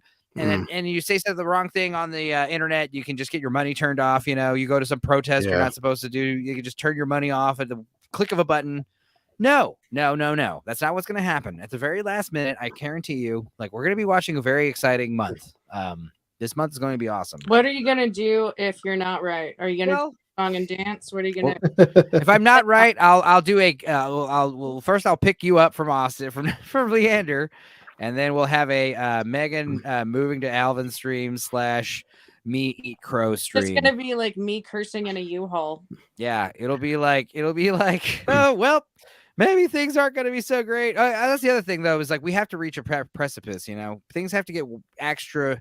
The worse things get, the more people unite. The populace kind of fucking, because money is the one thing that unites us all. Our fucking dollar is the one thing that unites everybody, except for some of these commie idiots. But that's the idea, is like money. That's the thing of some of this, like, this woke media stuff that we always lambast against on the full-time job. When we're talking about the pop culture stuff, it's like they don't care that this woke stuff doesn't make money, because they don't care about money. They're very clear that they think capitalism's evil. They're very clear that they think, it's just So how do you reason with these people? You don't. Yeah. I'm not sure about you too, how your gas prices are, but I noticed that for me, with the whole digital versus currency, whenever I cash my check on Friday, I always keep at least $100 on me for cash. And some people, like, they live off their debit cards. Like, why do you do that for? I'm like, well, I'm in my area. I've been to gas stations where some gas stations will say like whatever, $3.50 a gallon credit, but then like $3.30 in cash. I've been in gas stations where it was 20 cents a gallon cheaper. I'm like, hey, you know what? $20. Here's $20. I'm saving 20 cents a gallon just by having cash on me. So I always have to have cash on me at some point, but especially I mostly do it for gassing up my car. Yeah, and there's so many badass taco trucks out where I'm at, and they're cash only. I use credit cards for everything because I get points. Yeah, well, in Austin, but you're using a literal credit card, not like a debit card. 22 free nights at the Marriott now, and I get $100 every couple months on Amazon. You need to book the Marriott in Houston sometime. Yeah. Like you're saying, Spencer, there's like, we have this place called Gus's Hot Dogs, and Gus's Hot Dogs is exactly what it is. It's like when you walk in there, you can see like the grease on the side of the walls there just dripping down and stuff. And whenever you get a friggin' bag of hot dogs, it's a brown paper bag and it's just like, it's oozing and stuff and it's soaked, but it tastes exactly what you're expecting, and they're cash only. Well, there's nothing, man. There's this guy here in Alvin, and he used to be at this little area where some food trucks are, but he stopped doing that because he started going to these events all the time because his hot dogs were so badass. But he's like this awesome black dude named Irwin, and he's like an older guy, and he's all beef. Like he don't get down with the swine, He's got all beef hot dogs, all beef chili. He's got all beef bacon, and he's this crazy motherfucker where he's putting like fucking brisket on top of the hot dog with like barbecue sauce and green onions and sauerkraut and chili. He's got all the crazy crap. Nice. And they're insane hot dogs. And he's one of those guys who, like, because people are sticklers, especially these people from Chicago. God damn it, they're so sticklers about like the Chicago dog. It has to be the exact way. It's got to have the poppy seed bun. It's got to have the fucking the super neon green relish. It's got to have the. Speaking of food, I got a butcher box today. Oh hell yeah! Another one? Have literally no. Cool. I'll take some meat off your hands. Yeah, you should. I made I made an awesome shepherd's pie on St. Patrick's Day, or I made it the night before St. Patrick's Day, and we're barely finishing it, or actually we're already finishing it. Actually, it's been less than a week, but it was a giant, like huge shepherd's pie. I put a bunch of kale in the mashed potatoes too, so like the mashed potatoes are like almost practically green. My mother hates kale too, and she's like, "Oh, this is the best shepherd's pie I've ever had." I'm like, "There's like half a bag of kale, and there's like a pound of kale in those potatoes." She's like, "Oh well, still good." Like, yep. See, it's a damn superfood. The other thing I'm worried about with food is that where this spill is happening and all along the river that's going through there, it's like that's kind of where we grow all our food. Yeah, you know? yeah. That's the other thing. It's like, oh, these people aren't playing ball. The population's not playing ball. That's the other thing is like there's plans in place to like help us, the people, but these goddamn globalists keep coming up with their stupid false flags and their goddamn attacks. Like this idea about well, the Palestine, Ohio thing was like an inside job. It's like, wouldn't surprise me at all. It's like, we're just potentially trying to poison the water supply. Like, at this point, nothing's off the limits. Like these people have been proven that they're idiots and they're liars and they're evil. It's like, I can't say that enough. That's also why I never said in terms of politics, I ever picked a side for, because it's like, I always said Trump or Biden, like, look, no matter who's in office, it's all fucked up, guys. Yeah, but that's what I would have said, but now it's like, no, dude. I hate to say it, but it's like, and I say this to some of my friends all the time. I say this to my hippie jam band friends all the time. I'm like, no, dude, I'm Trump all the way at this point, because it's like, if he's the only motherfucker that's talking about the system besides like back in the old Ron Paul days. Remember Ron Paul? I used to love Ron Paul. And I would have been like, I should have been a hardcore Bernie bro / Ron Paul guy. That's like right up my alley. But because of like current events and in hindsight is 2020, it's like, no, dude, no. There's so many people that are coming around and realizing the orange man is not the bad man. The orange man is good. Orange man, good. Sorry. Sometimes the president needs to be daddy. Sometimes you don't like daddy's not your friend, Daddy needs to be daddy. All right. Yeah. So like you don't like him on a personal level because he had a stupid fucking You're Fired show. What was that called? The Apprentice? Apprentice, yeah. I've said several times that like so many of these anti-Trump chants could have just been "fuck you, dad." And it would have like had the same effect, because that's really boiled down to, in terms of what I saw and being in Portland, it was kind of, aside from Seattle, like the epicenter, if not the epicenter. And it was so fucking wild. Like I didn't know people could get away with stuff like that. Like they were throwing artillery shells into like police stations and stuff. And that stuff seems so quaint these days by today's standards, It's almost like what Megan was saying earlier. It's like, my mother, she voted for Trump, but there was a time when I was younger, you could put down a flag for your candidate, nobody cared. But my mother, she won't dare put a Trump bumper sticker on her house or her car, because she knows if she puts a Trump bumper sticker on her car, gonna get vandalized. Someone puts a fucking brick through her I'm in Trump country.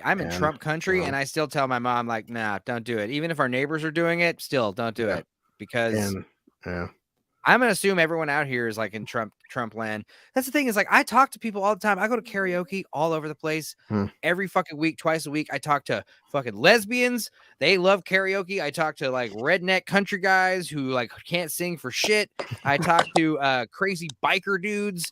I talk to, obviously the police are all fucking, Trump. I talk to bartenders and waitresses, and everybody's like, yeah, fucking Biden's a goddamn liar. These people are evil. Pelosi's a fucking criminal. Like it's not rocket science, you guys. Hillary Clinton has fucking had people murdered. It doesn't. You want to fucking go ahead and say that that's some kind of controversial opinion? Yeah. I'm not even gonna say allegedly. Fuck you, Clinton. Fuck you, YouTube. You take me down for saying that, I'm gonna assume it's true. All right. I will. Fuck you. Yeah, that's true. I don't care. I'm so over this shit. Walking on glass. Like, oh, okay. If it's not true, then prove it. Because I can fucking point a graph to you. I could show you a fucking list of people that they know that were killed in plane crashes. Astronomical odds there. I mean, fuck you. Shot himself twice in the back of the head after they hung him. Yeah. Good God. I mean, again, this idea, these people are stupid because they think we're stupid. That's the idea. What's weird? She kind of looks like Courtney Love, and she kind of acts like Courtney Love. Which one? Hillary Clinton in terms of open yeah. in your face murder. You know, it was a good one was the O.J. Simpson thing. Have you heard about this new theory? This shit blew my fucking mind. There's a new theory. I'm gonna break that. This isn't even new. Yes. This is an old theory that's just been brushed under the rug for some reason. And it's like, who killed O.J. Simpson's wife? I'm gonna fucking blow your mind. It was okay. All right, let's start at the beginning. All right. O.J. Simpson. Now, there's a reason why he has been found innocent, and there's also another reason why he still does weird shit, like release a book entitled "If I Did It." You know, there's a reason. There's a reason why he still wants people to think he got away with murder, because he doesn't want anyone to realize that his son is the one who killed Nicole Simpson. All right, his son. You look this up. His son is literally a teenager at the time of the murder. His son had a weird Oedipal relationship with his mother and father, or stepmother and father. Yeah. He had a huge crush on Nicole. Okay, so this is the thing. The Nicole Simpson murder. It takes place in the front door of the residence. Now, when someone knocked on the door, she came out enough to talk to the person. So they established that they knew the person. Okay.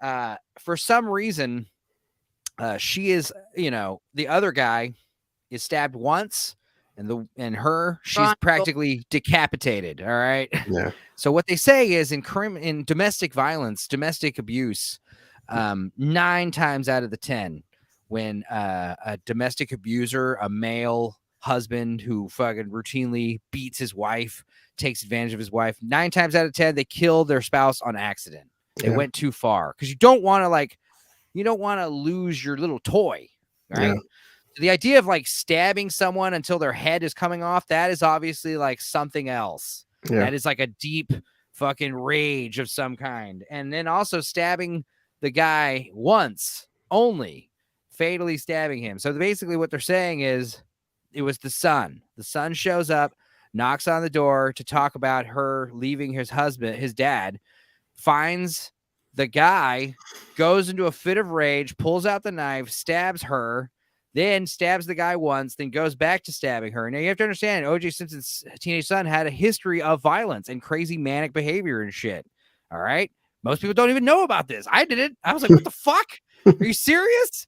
All right? And then on top of that, O.J. Simpson's son, the idea is like he kills this woman, and now you've got O.J. Simpson basically like trying to cover this up, And the fucking crazy thing about the glove, why didn't the glove fit? Because O.J. and his son had bought matching pairs at the same time.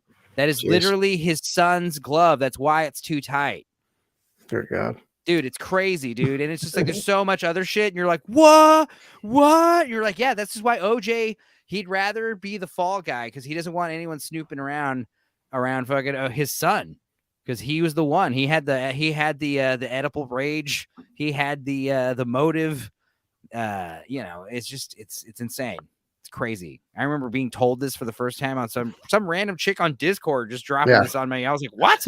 I started looking it up. I was like, oh, that was another red pill moment where I was just like, oh God. Oh, OJ, the naked gun. Because that's the other thing. It's like he's always talking about like, well, who do you think did it? He's like, I don't want to talk about it. Yeah. You would think if you were innocent, you would be like that guy from fucking America's Most Wanted, like constantly looking for the killer of his son. I'll start a TV show. I'll go on O.J. Simpson's "Do You Know Who Killed My Wife" hotline. I got the money, like Mel Gibson and Ransom, like that's what dudes try to do when they try to clear their name, Good movie too. I like that movie. That reminds Ransom? me of the way, Dude, Gary Sinise's death scene, spoiler, is so fucking brutal in that movie. Yeah. Get back my son. What were you saying, Meg? It reminds me of when you blew my mind with your theory that Forrest Gump gave Jenny AIDS. Yeah. Forrest Gump didn't lose his virginity to how the fuck Jenny. Did that happen? That was implied. That he lost his virginity to Jenny. But the truth is, he actually lost his virginity in Vietnam to a Vietnamese prostitute or 2 or 3, and he may have picked up a few things, and he gave it to. That's the thing, is like she didn't have AIDS when she had sex with him, so then she left another time, then she came back, and then she had the virus. Yeah. So yeah, I mean, I don't know. But then shouldn't he be sick though? Right. I mean, possibly, unless he's like, a carrier. This is in the early days. Because Maybe Forrest was patient zero. yeah, he's running Maybe across. he fucked a monkey Yeah, or something he's because running he's an across the fucking idiot. country and shit. Like Maybe he was a Vietnamese like monkey. Patient. yeah, my cousin once told me, I guess they made a book about Forrest Gump too, which they never made a movie, but just Forrest Gump doing more adventures and shit. And Yeah, No, I was talking about the book. The book is insane because, like, first of all, there is no Jenny in the book. The book Really? is like a weird, I like, didn't know that. stupid Wow. story about like an idiot who goes to space and does some other memorable things. Wow. But like, the book is very like, a lot of people bought the book after the movie came out and were very disappointed. They were like, "What the fuck is this? This is a weird book."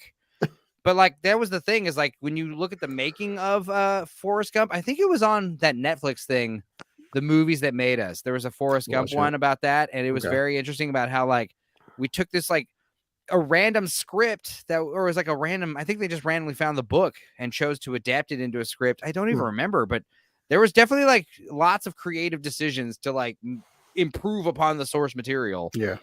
Whereas nowadays, it's just like they feel like they do the fucking opposite on purpose. Yeah, that's something like I talk about the drinker group. It's like, whenever they take like the source material for a book and they change things, like it's like, what is as fans, how much can they change? We find this good versus bad, and or video games now with The Last of Us, like they changed. There's a lot of changes I didn't like, but some changes I did like, and it's but at the same time, like I said, we just finished the 4th episode, and I do want Megan, you got to start watching it because like I want next Monday, I want all the housewives in on this one.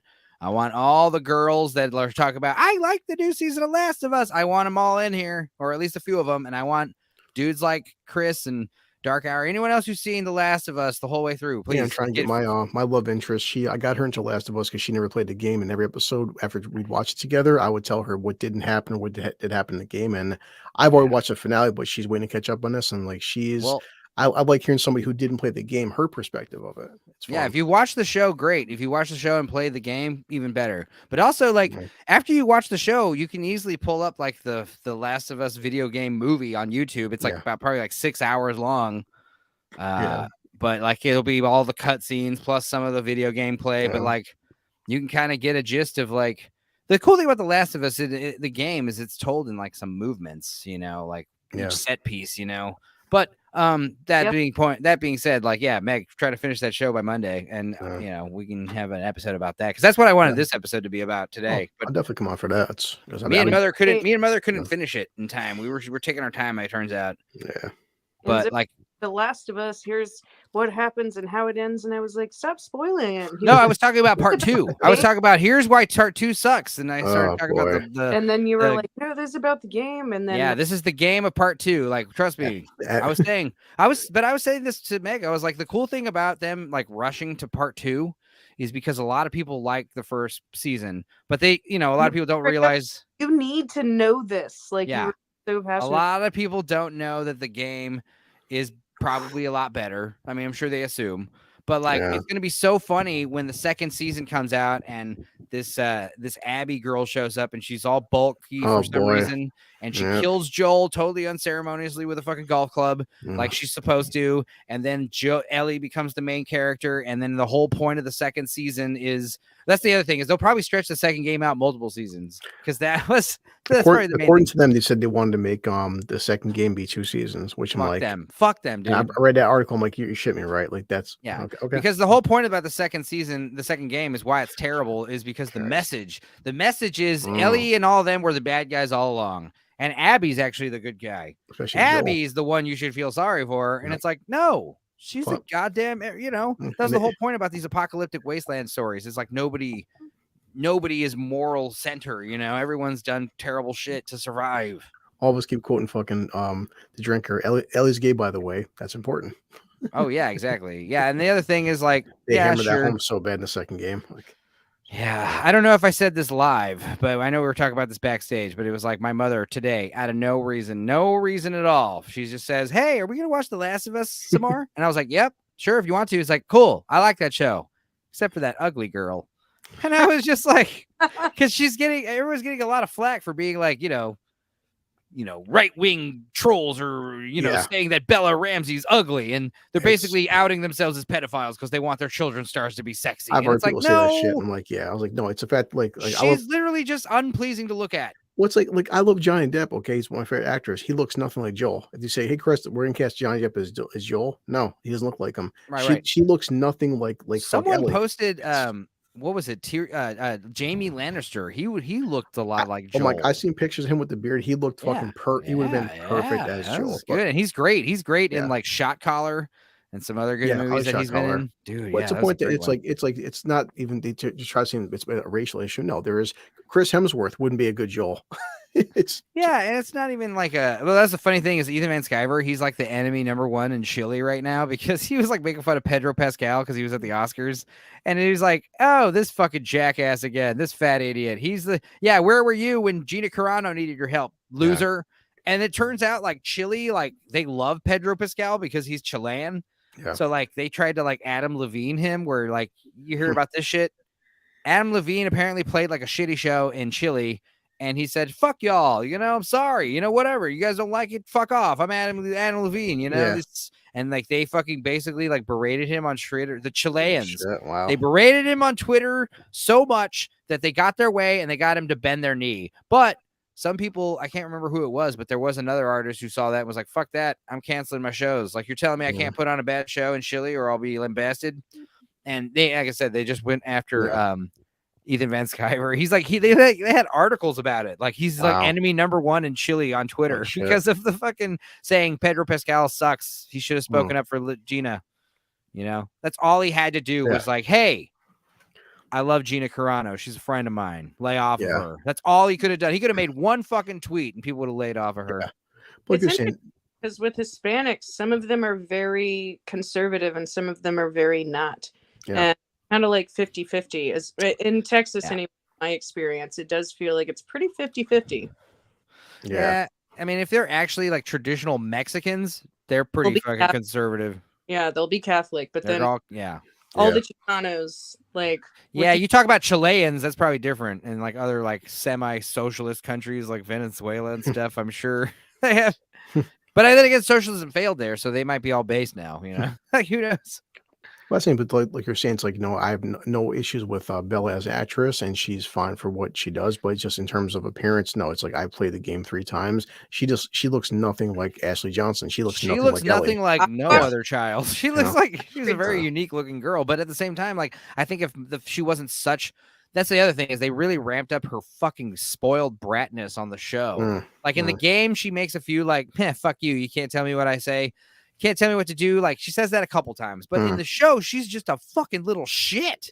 Yeah, and I think that's kind of why my mother was like saying she's ugly. She's probably also ugly inside, but I think she's coming around. The 4th episode, it's like, we're coming around. It's like she's all right, and she was great in Game of Thrones. That's the thing. It's like it's nothing against Bella Ramsey, the actress. She was fucking awesome in Game of Thrones. Is that snooty little English like head of the North Town or whatever it was? Yeah. She was awesome. So, again, it's like separate the art from the artist. Yeah, I mean, you guys will see more, but I've told people like there's even videos out there where I show my girlfriend basically, but it's like you'll see the exact same scene from the show side by side to the game, and there's something about her and Pedro. They don't have what Troy Baker does and Ashley Johnson has. They just don't. It's well, what's crazy is Troy Baker. Oh, was that me or you? Troy Baker and I guess it was Chris. Troy Baker and Ashley Johnson, they actually have cameos in the show as like random side characters. And it's like, that's even more insulting because you're saying they were available and you had them. And it's just like, why don't you just have them play it? Yeah. Because a lot of times people like, because I remember the girl who plays Marlene is the same girl from the game. And I remember thinking like, even though she looks a little thicker, she sounds spot on. And I remember it's like, oh, it's because it's the same voice. And I remember like I think that kind of resonates more with people, like the voice. Like when you hear the voice, you're like, I've been saying for the past, you guys will catch up on this, but just acting's acting. It's like you can have 2 different actors deliver the same lines, and it's a skill of the actor. It's nothing, it's not saying Pedro's a bad actor, but like his Joel is not good, is not as good as Troy Baker. He's just not. You also have one actor deliver 3 lines 3 different ways, or 1 line 3 different ways 3 times, like that's why you have multiple takes for it too. It's just one of those things where, and again, this is more shit I want to talk about tomorrow, next Monday, but like the fucking spores, that is Pedro Pascal saying, hey, I don't want to be the star of the show and wear a mask all the time also. So can we make the spores not a thing? But it's like the spores kind of help explain, like, why it's so contagious, And instead, I don't want to talk too much about The Last of Us because we'll get into it Monday. But as far as like just in general, like the nonsense with the wokeism, like for instance, Bella Ramsey, she's like, hey, I'm a they them now, and they're like, great. And then they just announced like Bella Ramsey is also not going to be Ellie in the next season because she's going to be aged up, and it's like, oh, well, that sucks. I'm sorry for you, Bella. Sorry. But then a report saying they want to keep her now, so I don't know what's happening. So. Yeah, I'm sure they get a lot of times they leak stories just to see how it plays on social media, just to see, oh, they don't like it. Let's backtrack. Anyway, what were you gonna say, Meg? Sorry. I was just saying the main fucking character of Umbrella Academy is now a dude, and I liked that show. Oh yeah. Yeah. Well, enough of that nonsense. Can we go back to like horrible like stabbings and shit that you've seen on your bus rides? Like what else have you, like what are some other like memorable stories that you'd like to tell? Anyone? I've been pretty fortunate, but I've had coworkers. We had a coworker. She the last destination was the mall, and somebody was sleeping on the bus. And they tell you during training class, which is why more of these companies are not in our unions, aren't doing shit for us, and more people are quitting. Like my company has a record-breaking low amount of employees because of situations like this. So you work for a private bus company, or you actually work for the city? I mean, technically it's a city, but they outsource to a company. Yeah, I mean, well, I guess they get federal and they get state funding because, like people said, guys, let's be honest. The fare is $1.50 for the fare, and if the bus driver's making $30 an hour and paying mechanics, paying people that shit, right? If you're getting 2 people an hour onto the bus, that's not paying our fare. There's a lot of funding through Cuomo. Well, not anymore, but even Trump was funding the bus companies and shit. But so this lady, yeah, she was somebody was on the bus, and you go to the mall, you get a half-hour break, and she's yelling, "Hey, listen, last stop." Person's passed out sleeping. She walks up to this person, taps the person on the shoulder. The guy gets up and cold cocks her, and just fucking a woman no bigger than Megan, and knocks her into the fucking ground, hits her a couple of times. Gets off the fucking bus and has to call the police. They found the person, but they wind up suspending the driver. And I'm like, why did they suspend a driver for? Because you shouldn't have gotten up, left the seat, and tapped the person on the shoulder. You should have called somebody. And she's like, I just was just trying I thought the story was going to be he was a dead body. You never find a dead body on your bus? Unfortunately, no. I wish I had. You ever find sleeping dudes all the time though, right? Hey, wake up, get out of here. Keep yelling. I mean, recently we had like somebody got stabbed on a bus. Somebody was shooting at the bus, but it never happens to me. It's always somebody else. So like what? So you seem pretty fortunate. So like, what's the most fucked up shit you've ever dealt with personally? Oh God, I'm trying to think. Nothing. Actually, nothing. Just That's more. Great. It's more of a noise. Yeah, it's more of a noise. You're a daytime bus driver, aren't you? I was doing nighttime bus too, but I do mixture of both. But I remember one time just riding the bus, I had to and I only rode the bus twice a day for, weekdays when I was working. But like, I remember like more than once, like having to help bus drivers throw a crazy person off a bus. Yeah. I want to say that's happened once or twice. Yeah. I mean, I've been fortunate where that hasn't happened, but I've had coworkers, and again, Facebook, people always post videos on Facebook. So I've listened to stories of coworkers, but myself, I've been pretty goddamn lucky. Yeah. God's on your side, man. God's helping you. Also, though, it's intimidation because obviously it's someone like Megan. Like the thing is and this is call it sexism, call it whatever. My friend Carlton, who left this company, he's 6'5", 300 pounds. People are less likely to give a bus driver an attitude when they're 6 foot, when they look like The Rock versus someone like Megan, for example. Right. All the problems I've seen, it's always people fucking with the female bus drivers because when you're 5'1" and 120 pounds, you can get away with bullshit versus a guy who's like a big dude. So yeah, it's like when I worked at the sorority house or the sorority making sorority shirts for girls.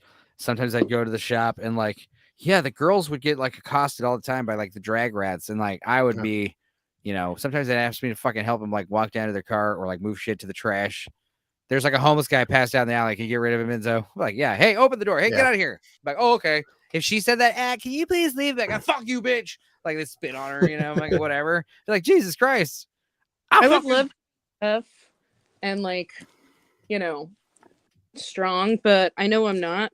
So I compensate by just being like Strapped. loaded to the neck with weapons. Yeah.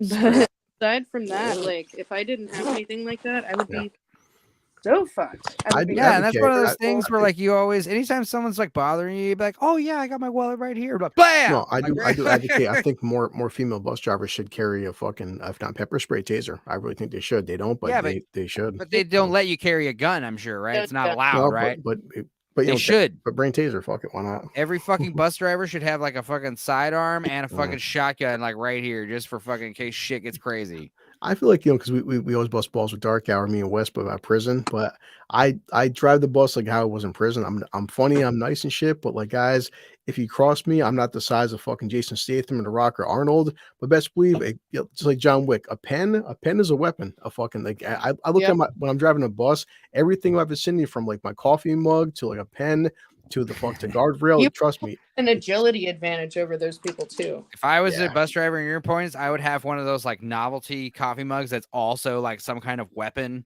you know? Like I would have one of those like, oh, it's actually a fucking, I do one of these and now it's a fucking rifle. Like the bus driver, people would find out about it and I'd get fired and all that stuff. But I'd be like, hey, at least I fucking saved my ass that one time. I don't care. yeah.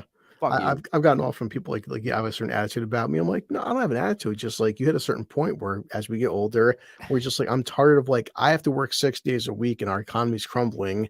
And you're telling me in 2023, when gas is $5 a gallon, you only have a quarter for the bus. And like, and okay, dude, see how much an Uber costs or God forbid a car. And it's just like I know. On an everyday basis, we deal with this every fucking day. They're constantly bitching about the bus fare. I'm like, it's 2023 and it costs $1.50 to fucking to ride 10 miles. Like, go. Well, so come on. it's because people can sit around and say, "Oh, we have to have voting by mail because Black people don't know how to get to the voting booth and They don't know how to get an ID to go get an ID." Yeah, bullshit. Like, I watched Avi Ameni go down to New York City. And he just like went up to random Black people and he was like, "Hey, where's the DMV?" And they were like, 11th Street. Like every person, and they were like, he was like, "Do you have an ID?" And the girl was like, "Yeah, right here." Of course I do. Yeah, when people say things like that, it's like you were being racist. It's so like infantilizing and demeaning and like insulting. And people don't seem to have a problem with it, but it's no. As the thing is, like I can't buy a fucking Sharpie without my ID. Here's the thing: it's either you do have a problem with it and you don't want to say anything because you don't want a problem, or B, you do not see the problem because you're just trying to be like, oh right, yeah, Black people, racism's bad. You know, some people are just stupid and they're just like, yeah, of course, like equal rights. Like most people like have well intentions and they just kind of like, yeah, sure, whatever you say, yeah, Zer and Zim. Almost like when Megan was saying 2 weeks ago, my son, he had the flu and we didn't, he was kind of sick and stuff. So went wrong with the doctors. They prescribed some flu medication. I go to CVS and hey, listen, this medication, do you have your ID? I'm like, for what? We need your ID. I'm like, what do you need my ID for? To buy flu medication. I'm like, I need to have ID to buy flu medication for my fucking teenager. I'm like, you're shitting me, right? And flu medication, was it like promethazine? I've honestly forgot. It just whatever the doctor prescribed for my son, but like it was just like standard flu medication. But I'm like, I need an ID to buy flu. It was probably it's not like it's not like NyQuil, but like I still see what you mean. Yeah, it's like yeah. But at the same time, like there's a third type of person, and those are the people that are like kind of like the third type of people are the ones that are like, oh, okay, you're saying I can like just kind of like use this as a shield to get my way. Okay. And those people are like few and far between, but they're the loudest and the fucking most like, they're the ones that are pulling a lot of strings on social media, I'm not sure about you guys, but now, like at least in New York, like because with the fucking air puffers and stuff, but just a can of air for wiping off your keyboard. Certain stores now, just to get a can of air, you need a fucking ID just to get a can of air. I'm like, I'm walking on sunshine. Hair dye. You have to have a spray paint. That's nothing, dude. I saw like Sudafed, even over the counter medicine. Dude, I saw a video of like an Walmart. I can't even remember where it was, but it's like you were just looking in the men's section and like 8 of the 12 aisles, everything, even the underwear and stuff, is all in like glass containers with keys. You have to call an attendant for basically everything that's over like $20, $15. Yeah. See, that's not the world I want to live in. And that's honestly why I used to like to shop at nicer grocery stores, because I want to go to Walmart. I don't want to go deal with Walmart people. And because the but difference. here in Texas, it's like, Have you ever bro, Walmart.com? of course. Is that still a thing? Yeah. Yeah, sure. My friend's mother, she kills Walmart.com. So yeah. Nice. No, funny thing is like stuff that's behind glass. Like I'll go to Walmart, they have like all contraceptives and condoms and stuff. I'm like, okay, so if why are condoms behind a fucking wall of glass for? Yeah, please steal those, kids. Steal those. Broke enough to have to steal condoms, let them have them, because the alternative is worse. Seriously, I'm like so you are locking up condoms and lubrication. Shouldn't you want this? Okay, what are you pissed off at? No, that's when the pharmacist is like, oh, you didn't hear? They're using the condoms to get high. And you're like, oh, god damn it, no. They're like, yeah, they boil them in a stew and drink it, and they get all fucked up. You're like, no. Everything you hear about the new kids is like, god damn it. Boofing them. Yeah. They fill them up with fucking it's just like stupid kids.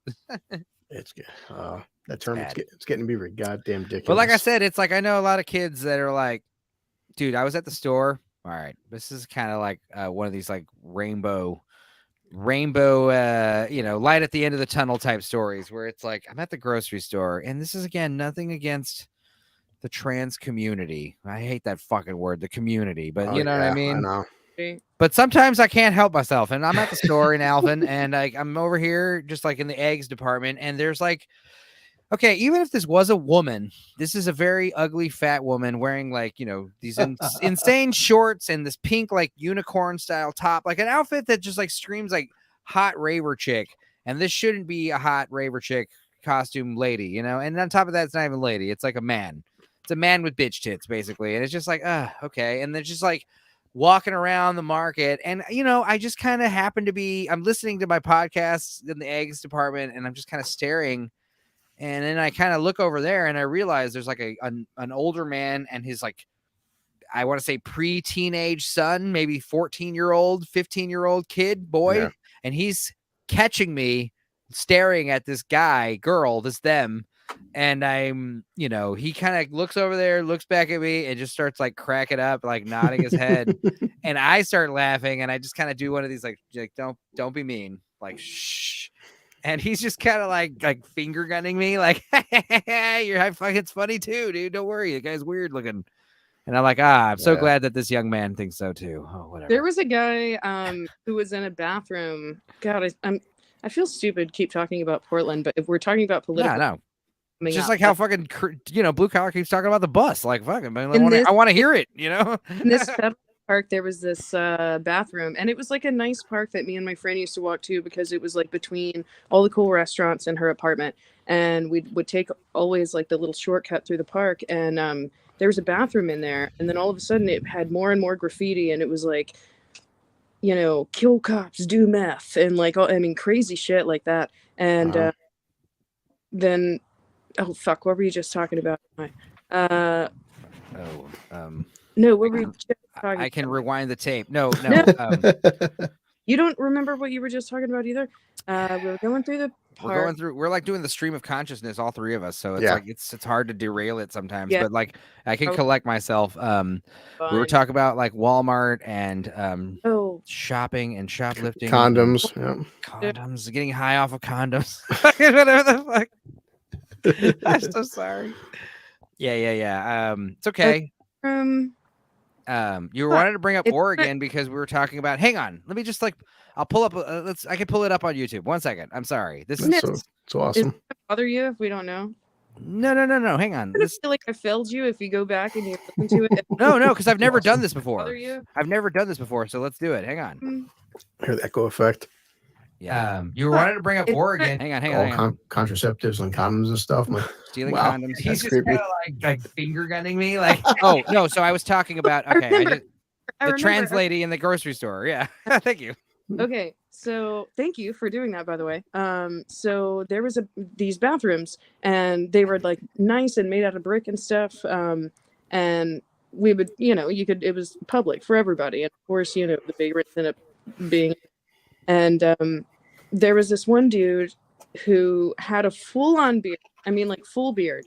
And then like some kind of long hair pulled back in a man bun.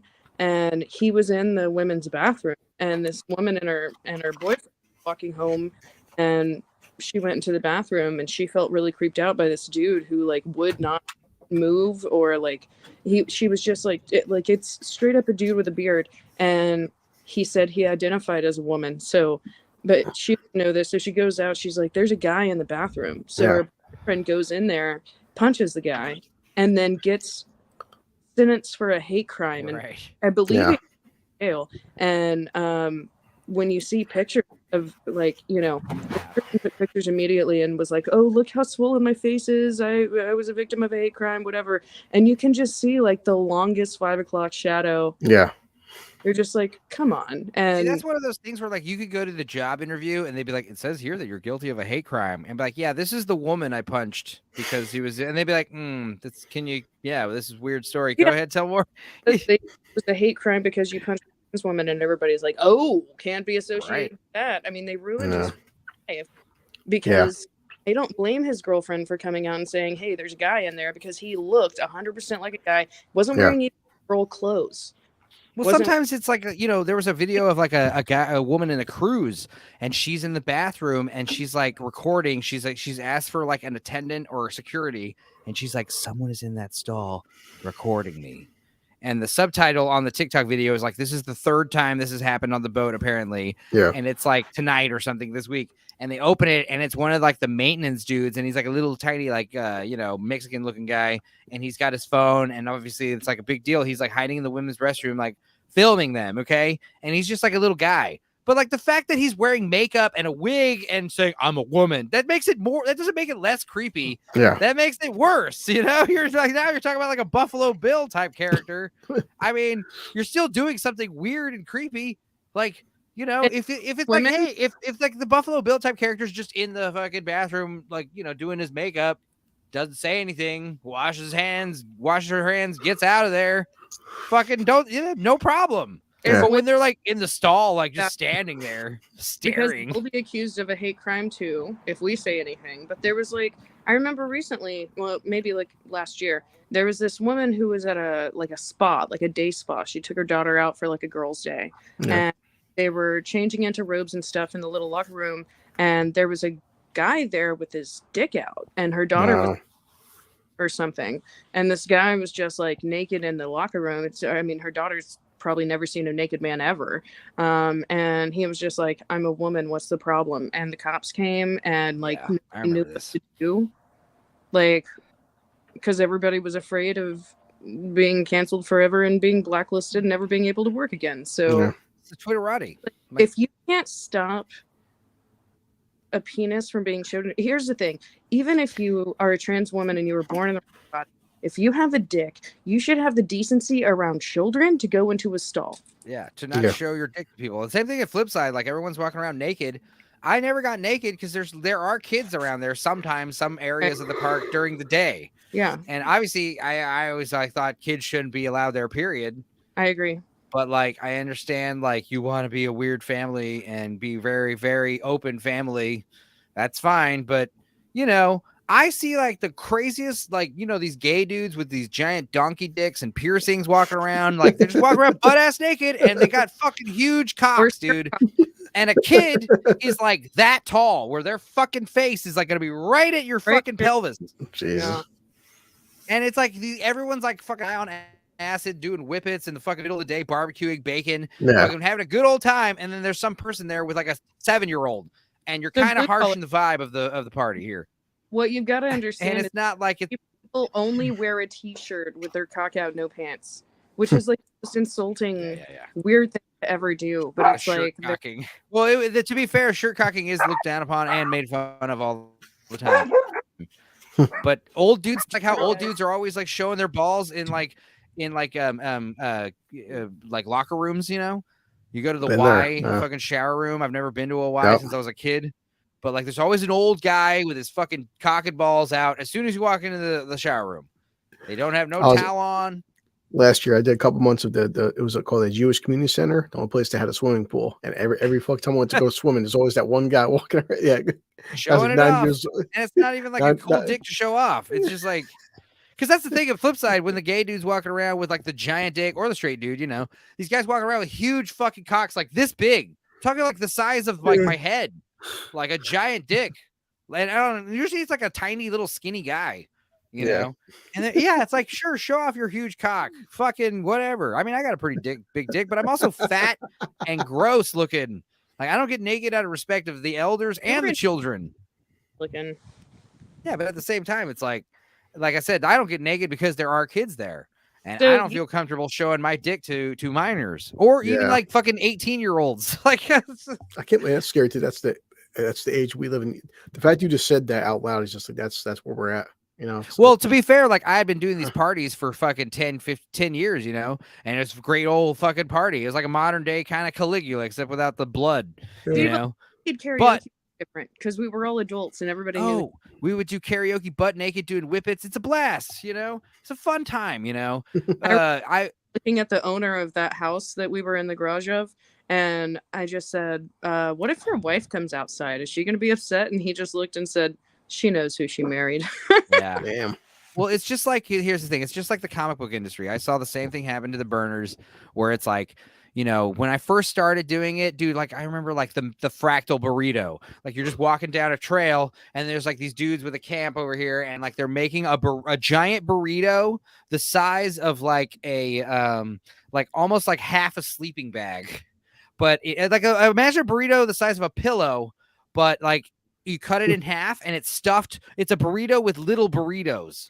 That's what's inside of it. Oh my god! It's like 100. It's like, and you cut it the cross section on this thing. And it was like they cut it like a slice of cake, and it was like fucking burritos inside burrito, and it was like, whoa, that kind of shit. We would make like infused alcohol with like, you know, berries and and you know, mint and rosemary, make crazy Bloody Marys, and then we'd make fucking vodka that had like LSD and mushrooms and psilocybin and wormwood and THC. You take a shot of it and get all fucked up.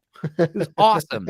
And then slowly but surely, like those, you know, these woke people, they start like infiltrating parts of power and like higher ranking positions. They start running the Facebook admin page, and then they start like, just like, you know, they start slipping it in here and there, pronouns and you know, Me Too stuff, and you know, here and there, and then eventually it's slowly the festival just becomes that is the fucking first and foremost is all this commie propaganda shit. There was the other day that said, I'm here to get drunk and fucked up and party and see titties. Post the other respect my trans homies, or I'm gonna identify as a fucking problem. And there was a lot of people who were like, hey, we're not about violence. Like, when I'm about violence, everyone was banned, including Meg. They blocked and then called it the bigotry post and said they were doing it to clean house and find out who the bigots were. Whoa. Just saying, hey, violence isn't cool. But it's funny because now in the past like few weeks they've been gloating. Oh, by the way, dude, I know it's like 12:30 where you're at, and we've been going like 2 hours. So if you ever want to cut out, you know, let me know. I mean, we usually go for like about 3-4 hours or however long until we're done talking. If me and Enzo are left to our own devices, we're gonna get we can go, but you know, definitely don't feel beholden to stay as long as we go. But also, you know, please stick around because this is fun. Yes, I had a thing with my friend in Boston, and so I was like, we got to go. She's got to go bring her kid to school in the morning, like, and so we had to do the same thing, wrap it up because she's in the same time zone as you. Right. Yeah, the Last of Us stream next Monday. We'll do it earlier too. We'll do it like 7:30 my time. You know, 6:30 my time even. How seasons is this show? It's one season, it's 9 episodes, and I'm down to rewatch them again with you if you want. You know, also after this, we can watch MILF Manor. Also, no, I forgot. Yeah, right. I know you did. So did I, because we were too busy watching Freeway. But anyway, back to the political apocalypse. You know, seasonal. Okay. So can we just take a pause and explain to Blue Collar? Blue Collar. No, he watches MILF Manor. No, I've heard of it. I haven't actually watched it yet. Okay. I remember for the sidekicks thing, you were saying that you couldn't make it because you were gonna get all like eat some stuff and watch MILF Manor or watch something. Something got crossed in there, but yes, but I've heard of it though, because I've heard Hills vs. Babyface talk about it, and we would definitely we definitely dived into it, and we're all caught up. It's insane. So what is it about? Okay, so a reality show, And Oh, it's God. obviously a bunch of MILFs, and they have various attractiveness to repulsiveness, various, like, that's one thing I will say. This group of MILFs is very diverse, like both Yeah. physically and, personally. Like every single MILF has their own pros and cons. And they're going to Mexico for some dating retreat where they're going to date hot young guys. But this is where the part that's like seems so stupid. Like, okay, so but then coincidentally, their teenage sons are going with them to another dating resort in the same town, in the same country. And then they make this big dramatic unveiling, like, hey, guess what? The dating pool is each other. So basically, obviously, your own mom is off limits, but every other fucking mom is like, so like the moms in there, yeah. But like the idea that they act surprised like that, it's like we're not that stupid. We know guys don't want the players. We know you guys signed waivers and shit. We know you guys knew what was coming. Yeah. But it's a disgusting show. The fours dating their sons. Like, like most of these trash shows, it's a horrible like exploitation of normal people. But like, and it just shows how like thirsty for love and attention your average American citizen is. But, at the root of it, there is like a heart, there's like this poor MILF who wanted to get laid so bad. She was basically like throwing her fucking titties at these boys. Like, please fuck me. Like she's basically like begging it. And all these guys were like, well, I finally was alone with Charlene and she was just really aggressive and I didn't know what to do. She wanted you to fuck her. She was begging. Dude who said he got pink eye from eating ass and he had a foot fetish and wanted to suck on her toes. Damn. And then she had a one-on-one date with him for 5 minutes. Wow. And so forward sexually that he felt uncomfortable. Yeah, and he was just kind of like, got all weird about it and kind of bottled up. And she was just like, I don't understand what's happening. Closer to the camera than me. Oh, yeah. Your faces look all big and mine's all small. Oh, well, yeah, I like to do this layout. I know like Blue Collar likes to do this stuff. I know you guys like everyone likes this stuff, but it's like I don't really It's like if I'm gonna show my face and everyone else's faces, I like how we're like nice. You have and a cute face. Yeah, we could do this for the next remainder of the show, sure. But at the same time, MILF Manor. What's so funny is like okay, so you don't understand. Well, Enzo, you do because you've seen it, but this is literally a sleeping bag. Yeah, this jacket with arms in it. It's pretty cool. And I'm just wearing it in the house, even though my heater is on. I'm just cold all the damn time. Yeah, I have a comforter. That's why women accuse people of having sexist air conditioning, because we just naturally are cold. Yeah, no, I mean it's definitely we know what it is. It's like, okay, men and women have different climate tastes, but this idea that it's like sexism, like because men run the show, they got to keep the temperature for the office at their favorites. A little tank top and a little skirt to work every day, you would be warm because these guys are wearing suits, and that's why they have to turn the temperature down because they're wearing 3 fucking layers of things. No, but don't say that because then we will have the women wearing more suits. We don't want that. Yeah, I guess that's true. Business suits. I mean, that was the thing in the 90s. Older too. They should all stop wearing bras. Wow. Yeah, I mean, I heard that helps for the long run, the perkiness over time. Yeah, that make your boobs saggier in the long run. I guess you wear a bra 24/7 once your boobs are saggy. Well, look perky. Here's the thing. Actually, no, they don't. Have you ever seen a girl with like flappy, almost deflated looking boobs try to put them in a bra, but they just look like still look kind of gross and pancakey? I honestly don't mind when like they're like big like breasts in a bra and they come down, they're kind of like big jalopies. They're like kind of torn down a little fucking they've been beating around. Like a jalopy is like a shitty car, right? Yeah, yeah. How does that relate to titties? I'm saying big floppy titties that come out of the bra, they don't have the same support as they used to. Those are fun too, Just like tiny titties are fun. I like all titties. They're all awesome. Yeah. They all have their own. Yeah, you've been saying that for years. I'm not gonna name who it is, but it is a person who's been on this show once before. But they were telling me that one time they were having sex with a woman and they had these giant like saggy knockers and he was grabbing him from behind and like holding him like a fucking lasso, like a fucking harness or something. What the fuck? Dude. Like a saddle rider. Boy. Giant like a great band name. What was that? What band name? Saggy Knockers. It's like an album name. That's like an artist name. Like I changed my name to like Harry Saggy Knockers. Friends who like just had disproportionately big boobs for their bodies, and all of them bitch about it. None of them are happy with it. Yeah, I know. Some of them have had reductions, right? And still like having back problems and That's stuff. what I've told these girls, because I'm at the age now where I'm having friends who are like, I'm tired of my giant awesome titties, I'm gonna get a reduction. And you know, obviously every man that she knows, including myself, are like, please don't. Yeah. But the main reason is like it's not gonna make your back like feel better overnight. Like your back's still fucked, so you might as well just like keep riding it with the awesome rack. That's not how that works. That's like saying if your knees are fucked up, you should do a bunch of jumping jacks. See, the thing is, if your back's fucking you, if your back's fucking up because of your huge titties, you should get your back operated on. Oh my not your fucking titties. get a fucking bionic spine. Get some kind of, you know, it's like Dude, that's what I'm gonna do. I'm gonna pioneer a surgery fucking where women can have titties twice as big as look, normal. Making it look like giant titties. Yeah, I'm gonna pioneer like a back surgery.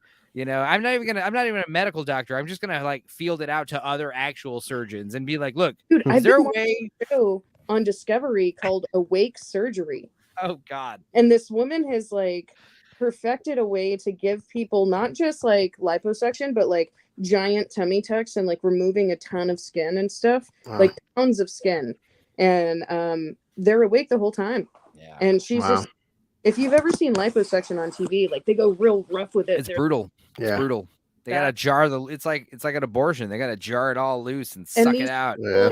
He uses an aesthetic, but he does is make 8 nurses sit around them and tap them like this to kind of like their nervous system, you know, spread around, I guess, but they won't feel anything. Like there was this one gay guy who was on there. He was just like, I don't know about you guys, but I'm feeling fantastic. And he was like from Kansas or something. And then they gave him the laughing gas and he was getting real high and he was saying funny things. And they said, you can take a break off that laughing gas if you want to. And he just was like, no. He just sat around and these people do their whole surgery awake. It's the wildest thing. Nice. I mean, that reminds me of that scene in Blade 2 where they go to the vampire bar and they're all like, just like operating on themselves like recreationally. That shit's fucking crazy. Like that's some cool vampire stuff. Dude, I put a microdermal implant in myself. That's a small surgical procedure, and that was a fucking weird story. Cool. Yeah, Meg used to work at like a body piercing place. She used to pierce people's like vaginas. The body. There you go. Yeah. But I wanted to learn how to do subdermal implants, and I didn't practice on anyone who wasn't me. So I went and asked one of the artists, can you come and like hold I was doing it on my wrist and I only had one hand since I was doing it on my wrist. So I said, can you come and hold my skin, like pinch it and just hold it? And you have to put a biopsy punch through your skin and then embed this plate underneath it. And once I did the biopsy punch, like apparently tattoo artists, some of them can't handle blood because with a tattoo, it's like a drip here, a drip there. But then he just freaked out and let go of my wrist. And it was so bloody and I couldn't see what I was doing. And it was just a huge nightmare. But I got it in there eventually. And then I wanted to take it out because I didn't want to practice taking it out on anyone but myself. So then I had to rip it out one day. And I still have a scar. Enzo, I'll show you next time I see you. See, that's what I was saying about like Freeway. I was like, dude, like if I was a teenage girl, I'd be watching like these kind of fucked up movies when they were in high school. Oh, Freeway and Jawbreaker. Remember Jawbreaker with Rose McGowan? The first genital piercing I ever did was on 65. How old? 65. 65. Yeah. I mean, you might as well celebrate your retirement, you know, some way. Yeah. I think she was celebrating a divorce. Pierce your labia.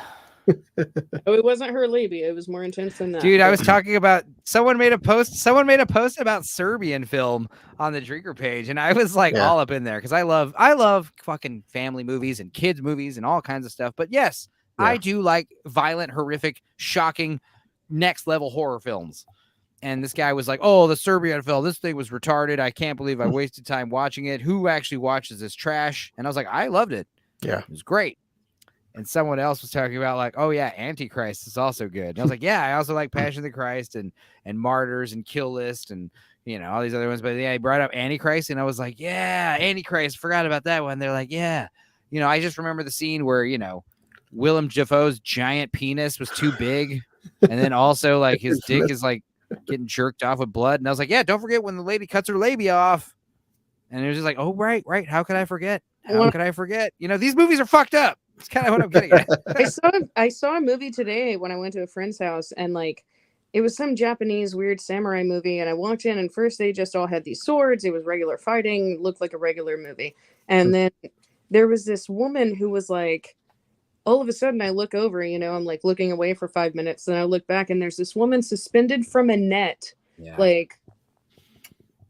like, and they twisted it around a whole bunch and then put some samurai guy under her. And then she just like spun around on his dick as the thing unraveled. Jeez. And I was like, what is this movie? Dude, it's like that meme. There's that meme where it's like the fucking Japanese, because they're always got their most twisted porno and stuff. It's so weird because they're like, we can't show pubic hair in anything, but we're going to have the weirdest porn in the world. Yeah, because of pixelation, they can't show a dick, but they can show a tentacle. Yeah. So they'll just show tentacles going inside of blurry vaginas. But so also the thing I was watching today, like this one's all tied up and like, spinning around on some dude's cock naked in a net. And it's like, that's cool, but don't show pubes. Do not show pubes. I love it where it's like the Japanese girls always just like, no, whatever the fuck, Good Lord. Hey, Stupenzo. So this is every Monday you're doing this? Yeah. Okay. Yeah. Last week watches. Yeah. Oh, so Tuesdays are when we try to watch the stuff, and I try to. This past weekend, I've been just trying to watch stuff random hours because I had nothing in the bank. But yeah, I try to do group watches on Discord. Yeah. And I try to do at least one stream every Monday, and then sometime try to post maybe a shorter video from a highlight. And then also a we watch video some point by Friday. Tell them about what? Sorry. The movie list. Yeah, we got a huge movie list in the Dorkside playlist. I was already talking to Blue Collar Loser. I want to watch a Speed with him ASAP. Yeah. If there's movies that you think would be fun to watch with other people, write them in that list that's in the chat. Yeah, but as far as like the podcast, like next week did The Last of Us. That'll be fun. Last week we did we talked about the Cronenbergs because I had seen Infinity Pool, and we had also glossed over some other stuff. Oh, I also want to talk about Cocaine Bear briefly. Me and Megan watched Cocaine Bear. Did you see it? Yeah, I'll give you like 5 minutes on because it's 1 a.m. and of course I gotta be up at fucking 5. So lucky me. It's driving a bus on 3 hours of sleep. No, I know, I understand. You were definitely. I saw we were full screen a minute ago, and you were like, you looked like you were blind for a second because you were like, yeah, no, Cocaine Bear. I thought it was fun. Loved it. Yeah, we had a great time watching it. And I said, like, I even did my review. It's like Elizabeth Banks, again, guys, it's learn how to separate the artist from the art because I still think she's a bitch, but she directed a good film. I agree. Yeah. And I also like her actress. And anytime she's acting, I'm pleased with her. I really love the part where the kids tried to do cocaine. Dude, that's insane. And I was like, please don't eat that. Like, as an older man, I was like, no. I went to see it with my son, my sister, and my nephew. My nephew is 12 years old, and my son's 15. And what do they all think? My sister's laughing their ass off. Good. Yeah, the fact that we're watching these fucking kids do coke, and I'm sitting next to a 12-year-old and a 15-year-old, and we're just dying laughing. My primary criticism of the movie was I had wished that they had at least a couple scenes where they used a real bear. Like I was kind of let down that the bear was 100% computer animated, but I guess that was what's the word I'm looking for? Consistent, Yeah. But like computer animated, at least like make it mocap to where it like looks like it's moving kind of realistically, but I mean, I can't be a snob about special effects, you know, but But as far as like the movie itself, like it was a blast. It was fun little. I do love you. If you guys get a chance, check out our pitch meeting because as much as I love Cocaine Bear, the pitch meeting guy, he's becoming next to Drinker, my second favorite guy on YouTube. No, I definitely seen a few of the pitch meeting videos. Yeah, that guy's funny. His Cocaine Bear was fucking hilarious because it's true. It's like we all admit that when you're watching the movie, the humans are boring as fuck. You want to see the bear kill people, and I wish there was more bear. The pitch meeting guy is so great because he's like also based. He kind of reminds me of that parody hippie guy from Austin with the long red hair. Yeah. And he became like super like fucking right wing eventually. But like the pitch meeting guy, he's like peppering in, the base politics to like this kind of more mainstream format of his videos, which is good. Yeah. Me, I'm just like all nothing. Like, yeah, you're probably not gonna like half the shit I say, if not 75% of the shit. I don't care. I'm here to just kind of fucking goof around. Yeah. All right, let's go to bed. But no, it was cool. I'm meeting you, Megan. So no, definitely for last week, I'm meeting her next week. Last of Us. I'm looking forward to. I want to talk about that shit. No, yeah, I get where Wes is coming from, but I've been down to talk about it, man. Yeah. So me and Mother are on episode. We just watched the 4th episode. So yeah, Megan, you've got a week to watch 8 hours and 45 minutes worth of show. It's not gonna be that hard. It's not gonna be that hard for you. All right. Well, it was cool to meet you too, Blue Collar. So I'll talk to you soon. Let's do MILF Manor in a second. Sure. Okay. Give me like 5 minutes. We'll watch MILF Manor. Yeah. But you have a good night, Blue Collar. It was great talking to you. And safe on the road tomorrow with your lack of sleep. Please. Oh yeah. God. Thank God for coffee. Man. You'll be all right. All right, buddy. Yeah. Well, don't wait up for us. I'm gonna go ahead and close this out for a minute. But it was good talking, buddy. But as far, I don't know, I could probably talk for another hour or so about fucking current geopolitical nonsense. But are you tired? You ready to? Well, I'm distracted, and also I have to pee. Oh. If I whisper it, like everyone watching can't hear what I just said.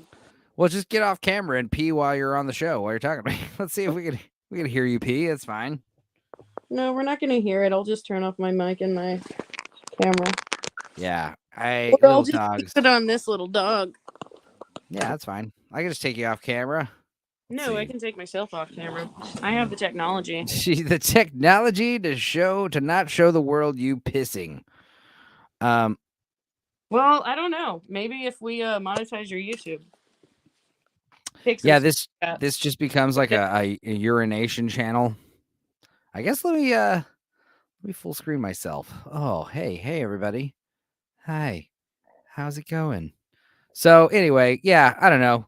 More current political nonsense. I mean, what the hell's going on with this COVID origin stuff that fucking Biden finally reluctantly signed into pass? He had to sign it in because it was like, the House kept putting it up and he kept denying it. And it's like, dude, you have 30 days to sign this. Because if you don't sign it, everyone's going to be asking questions. But if you do sign it, we're going to have total like unredacted information here as to the origins of that virus. And it's not going to be good in terms of, these World Economic Forum type dudes. That's the other thing. It's like, oh, Joe Rogan, don't listen to him because he's not a doctor. Don't take medical advice from him because he's an idiot. Meanwhile, Bill Gates, here's what Bill Gates says about, what you should do about meat and... See, that wasn't hard, right? No. I only had to say some crazy far-right propaganda for 2 minutes. Wasn't even 2 minutes, I don't think. But do you ever pee and you're like, how is this much liquid even inside me? Yeah. Sure. Especially after some of these streams, definitely. Well, I've downed 3 liters of water today or something. I know some people do these streams and they take pisses secretly, under their table, in a bottle or something, without anyone noticing. I don't know them personally, but I mean, I know some of the bigger streamers. Oh, I see. I thought you meant people who were on this stream. No, God, I hope not. I don't. That's the thing is, some of these guys, like Gary from Nerdrotic or Anna, that Star Wars girl. Well, no, she's a woman, but Cecil or Geeks and Gamers, Jeremy from Geeks and Gamers. I'm sure the Critical Drinker. Some of these guys allegedly. They stream all the time. Mahler, the EFAP dudes, these guys stream for hours and hours. I guarantee you Mahler has a fucking piss bucket. He's got a piss bucket right under his computer and he uses it all the time. Story, were you in public? Did someone walk in on you? Tell me your weirdest pee story. I think mine's a tie. Somewhere between getting busted by the police by I a guess dumpster. I wish any of that. I'm so sorry. You didn't catch any of that, you said? Hello? No. Oh, you said you didn't catch that? Yeah, can you hear me? Yeah. Hmm. Can you hear me? I think I was the one who fucked up here. I still gotta. Oh, yeah, I can but hear you you can now. hear- I gotta get a damn something going on.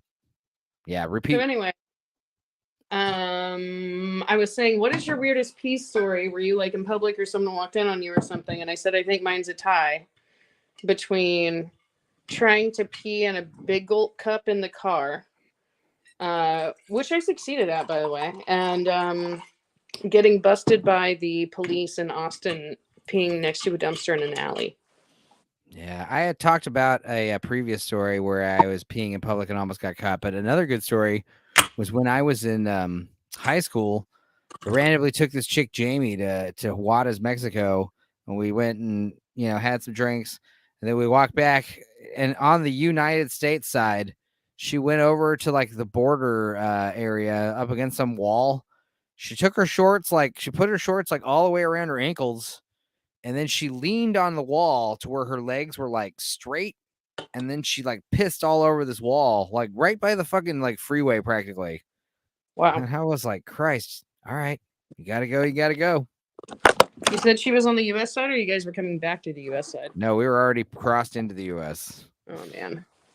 Yeah. One time I went to a Perfect Circle show and we were all leaving at the same time because the show was over and traffic was bottlenecking like on the way out. And I had to pee, so I opened like the passenger door and the back door so I could like guard myself and pee in between. But then traffic would move like a little bit, so I would have to like crab walk sideways and then pee some more and then cut it off and then crab walk sideways and then pee some. God. That's awful. But anyways, aside from peeing, okay, so we were talking about political stuff. I think that and I hate to say this because I do, if somebody wasn't patient with me, and what changed things for me was the Socratic method, I guess. Like somebody saying, okay, but why? Okay, but why? Okay, but why? And I would talk myself into circles and realize, oh wait, I don't even know what I'm talking about. Like, because if you get down to the meat of something, you don't know what you're talking about, you'll be like, oh, because I heard it on the news. And they'll be like, okay, but what happened? And then you're like, well, I don't fucking know. I just heard it on the news or the Young Turks or whatever it was. Yeah. It's like this.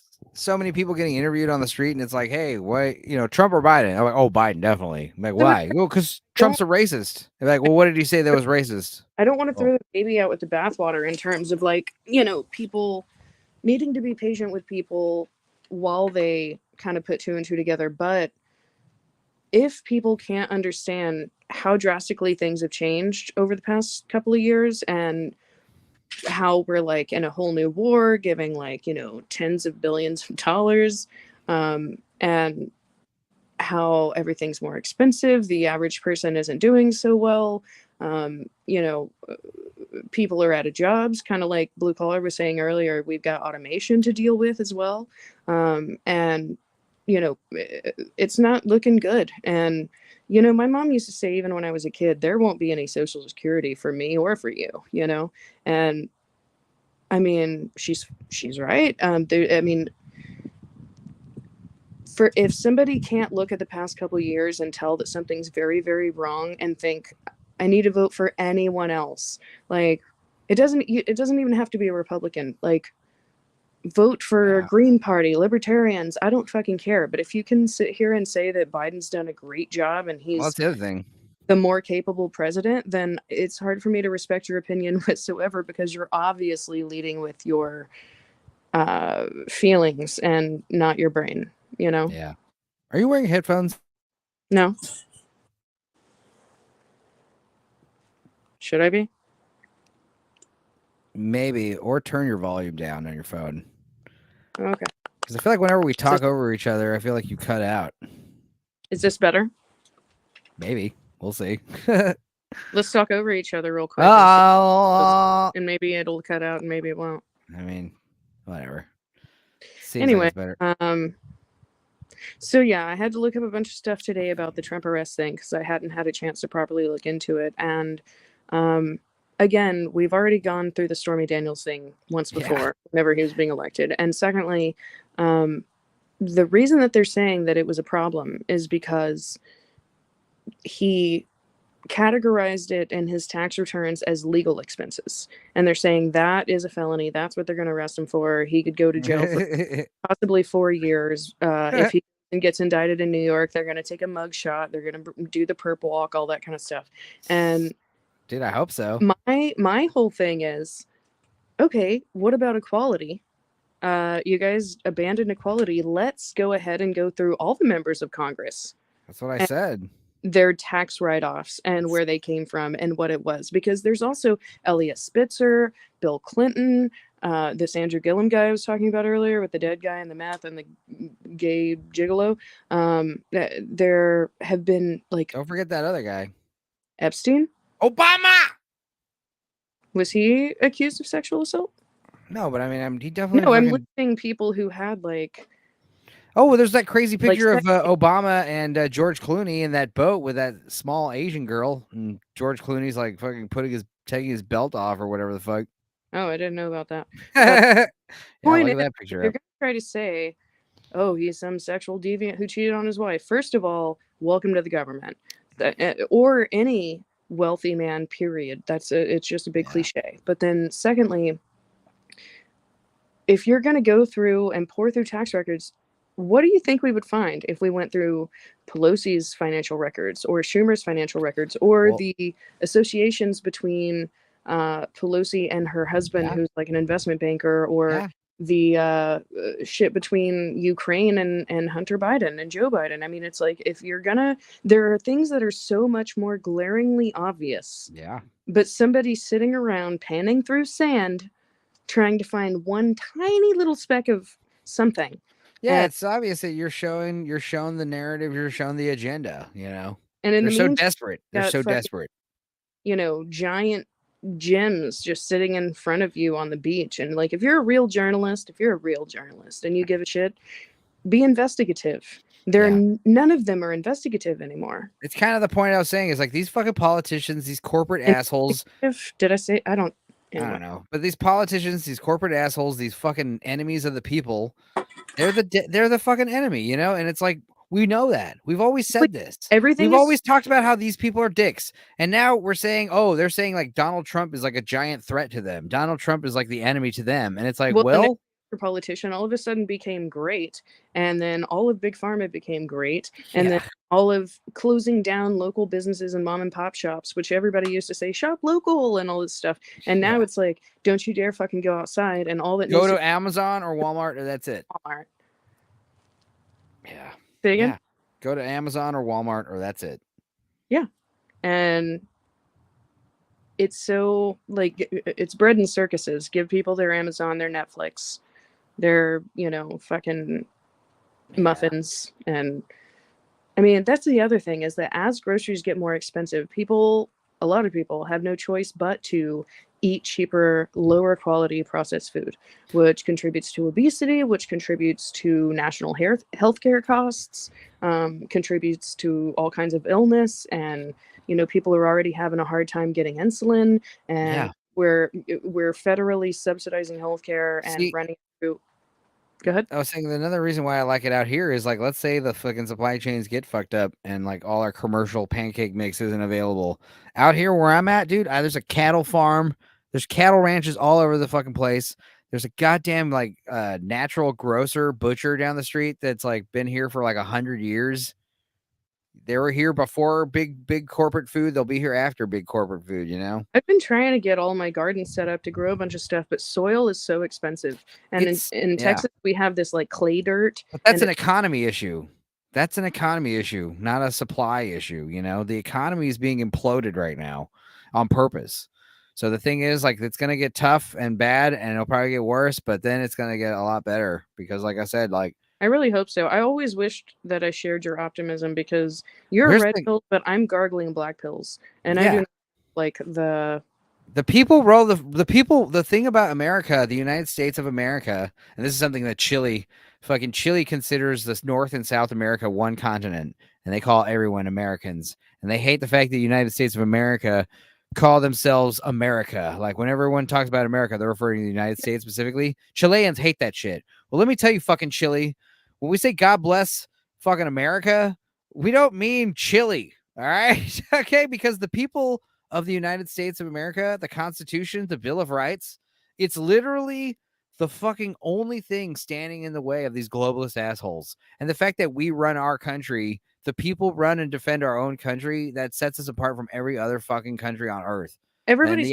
Switzerland being like neutral and like, how they're never going to capitulate to anybody. But essentially when this whole migrant crisis thing happened, they were kind of resistant to, because they're a very small country, and they were kind of resistant to importing all these people. And then the EU threatened them with, because I don't believe they're part of the EU, but they threatened with taking them out of the Schengen zone, which is where you can travel between countries in Europe and use the same money and things like that. And so they were so afraid of losing their tourist revenue because so many people travel there from all over to go ski in the Alps and things like that. And they just like they want us homogenous. Said, yeah, fine. And they voted against their own gun rights. That's what it was. This particular thing I'm talking about. And basically in Switzerland, if you want to have a gun, you have to go to military training for like 4 years, and then you have to go back like every 2 years, like you're in the National Guard or something. And that's if you want to like own a rifle.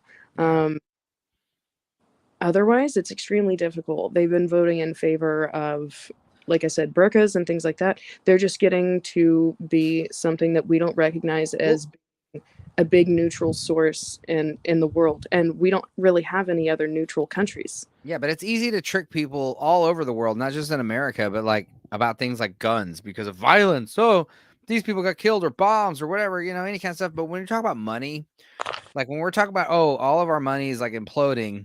So you got option A, which is like go back to like the gold standard, which is what we used to do. No, let's not do that. Or option B, let's go to this fabulous digital dollar where everything is monitored. And we've seen, and it's like everyone who's listening to that is like, no, let's go to the first thing you said, whatever you said. Because that's the thing about, our country is like we control, like, the power is in the people in the United States. What I've found in not changing my political views, but the Overton window shifting around me, I've realized that things that you can truly verify, like I'll use as an example the Epstein thing, but there are other things that you can actually look up and verify, one of which I'm about to mention. But again, if Alex Jones said 10 years ago, there's a secret island where, influential people are going and fucking children and being recorded and blackmailed, you would have said, you're such a paranoid weirdo, you're a conspiracy theorist, and you wouldn't listen to anything. But then now it came out to be true. Then there's other things like people got, and this is going to sound super conspiracy, but I've literally looked it up, and I encourage other people to look it up if they doubt any bit of it, because it's very easy to find. People were worried about Bill Gates and microchips and the vaccine. I'm not saying that the vaccine had microchips in it, but he did start an initiative called ID 2020, where his entire goal was to make people have identification chips in their body that would be a lot easier. So they actually started using it on the homeless population in Austin, and then I believe in Indonesia. Yeah, it's funny because like this is all old news, and yet people still are like, "Oh, this isn't true. This is unfounded." And people are like, "Oh my God, why are people worried about microchips?" And it's like, by the way, if you want to look this up, why are you worried about a digital dollar, dude? It's like you don't understand. Hold on, I want to announce this to anyone listening. Look up the letters ID 2020.org, I believe it is, and you can go look at the founding partners, and one is Navi. it's like an immunization company. I forget what the second word is. And then another one is Microsoft. And these people are using Microsoft software to put, like I said, they're already doing it in homeless people to kind of like, I guess, keep track of them and monitor their progress and maybe put money on their chips so they can go like shopping and things. But like this is already happening. Oh, Bangladesh. I think that's where it was deployed, not Indonesia, but Bangladesh. And that's not even the main you issue. can It's literally like look it up and it's a fact. And people are like, oh, you're just a dumb conspiracy theorist. And it's like, okay, but have you Googled it once? yeah, but the thing is, man, like Once. that's not even the main issue. The main issue is like the whole COVID thing. I'm gonna fucking say it out loud. The COVID thing was manufactured to literally steal the fucking White House from the sitting president and cover up the fact that they fucking are planning to cheat in the election. And that was the whole January 6th thing. That January 6th thing was a cover up of the fucking election. Like, well, that you guy, cannot. Guy who was taking the picture of when he was in the middle of the floor with the Viking horns and all that kind of stuff, Q shaman they call him. He's schizophrenic.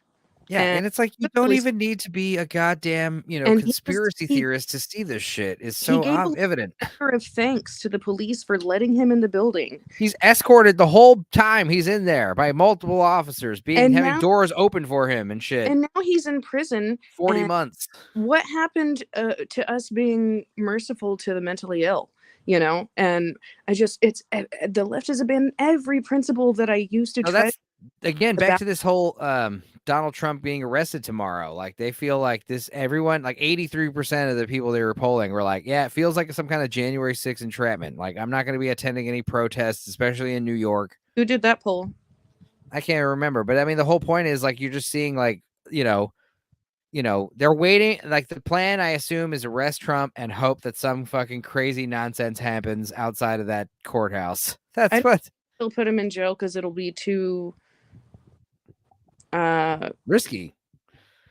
Yeah, it could really pop something off. He's not gonna have fucking security detail in jail. You know what I mean? Well, I was watching. People want him dead. They want Trump dead. All right. I was watching Maxine Waters today, and she was like, just saying just like with the January 6th text, where he was like, we're going to peacefully protest. And he didn't call for violence or anything. And then everybody's like, oh, he called the Proud Boys and the white supremacists and he, incited all of them to violence. And it's like, no, actually, he never said anything like that. Well, what's even funnier is now is they're saying, oh, he's going to get arrested tomorrow. Make sure you guys protest. But he didn't say peacefully protest. So now they're calling that an incitement for violence. And it's like, God damn it. You guys are so stupid. But can we also remember what the quote unquote protests have been like for the last 8 years? Like, they're not protests. They're let's go burn shit down, burn down. I've watched people burn down gas stations and then shoot at the first responders. I've watched people run through the streets and say, oh, is he white? Let's go fucking get him. And dude, if Donald Trump gets arrested and tomorrow, that it's going to...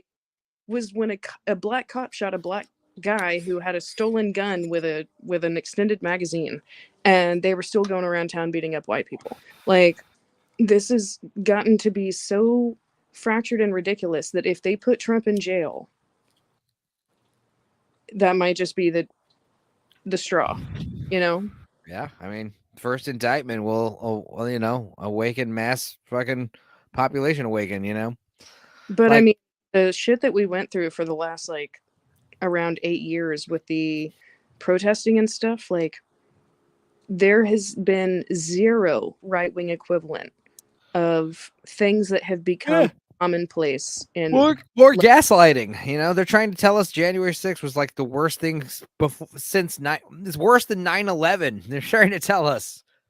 Meanwhile, the fucking quote unquote summer of love was just, a random, Do you remember nothing. that during the quote unquote summer of love, there were 2 protesters who were hit by cars and one was named Summer and one was named Love? Yeah, we talked about it on the show once, I think. Back when it was happening. That's the other thing. I don't do the political episodes often, but I do remember the riot episode we did on Facebook back in the day. I should re-upload that one soon. But it's good to do it every now and then because honestly, here's the thing. Not enough people are speaking in a very open and candid way like this. So Or wait, no, candid is the opposite of open. Open and honest way about this. And people who are listening to it just the way that I feel when I listen to other podcasts that speak about these issues, it's cathartic. And so a lot of people are in jobs where they can't speak up, they can't say anything. Yeah, it's good to hear other people saying the shit you think. You know, Right. you're like, oh fuck. This serves a purpose in that it can be cathartic for other people, and they can speak out when they can, but not everybody can. I understand somebody who has like a job where they could get fired very easily if their job found out that they were quote unquote right wing and they have a wife and a family and all this stuff. And it's not because they are bad. Like if you just are A, against big pharma, like people used to be, A, against big government, like people used to be, C, against big corporations like people used to be. If you haven't changed your beliefs at all since 10 years ago, you are now a right-wing Nazi. And you have to worry about your employment and your family and your ability to feed them because you haven't changed your views in 10 years and you're not bending the knee to people who are trying to change the way that you speak, the way that you act, what you accept and don't, the things that your children are exposed to, even though these people have no children themselves. They have zero right to demand access to children, to demand access to Western countries, and everybody has just abandoned every single. It's like the old trope: if you don't believe in borders, don't lock your doors at night. And get rid of your doors. Huh? Get rid of your doors. Yeah, why not? Take them off the hinges. Yeah, do it. Get rid of your fence. Go knock down the fence between you and your neighbor's house. And people just don't, when it comes to them and their family, they understand. But on a large scale, they don't understand because they don't think that it actually affects them whenever they have, for example, sanctuary cities. I'll tell you the first. That's the thing with most leftist politics. They vote for the leftists because like all the stuff, whether it be like economic or political, it doesn't affect them directly. The first time that I realized what being in a sanctuary city meant, I used to just think it was like, people who were just trying to, maybe they have children and they don't want to be separated from their children, or, I was giving everybody the super positive benefit of the doubt. But then I was like, and I know what Somalis look like because one of my favorite heroes, one of my favorite female heroes is Ayan Hirsi Ali. And in her book, she posts like pictures, books have like those 4 picture pages in the middle or whatever, where they say, oh, these are the people we were talking about, whatever. And there is a very specific Somali face structure. Like they have very high cheekbones, and they have like a kind of a chiseled chin. And so I was walking and I kind of recognized these 2 people as Somali. It was a man and a woman. I don't know if it was her cousin, her husband, her boyfriend, whatever. And brother, I don't know, but he was walking with her in a headlock and she was bent over at a 90-degree angle at her hips, and he had his arm wrapped around her neck and was dragging her down this parking lot, and she was in a headlock, like walking behind him. And I was with my sister, she was 13 at the time, and I got out my phone to record it in case something bad happened and I had to show the cops.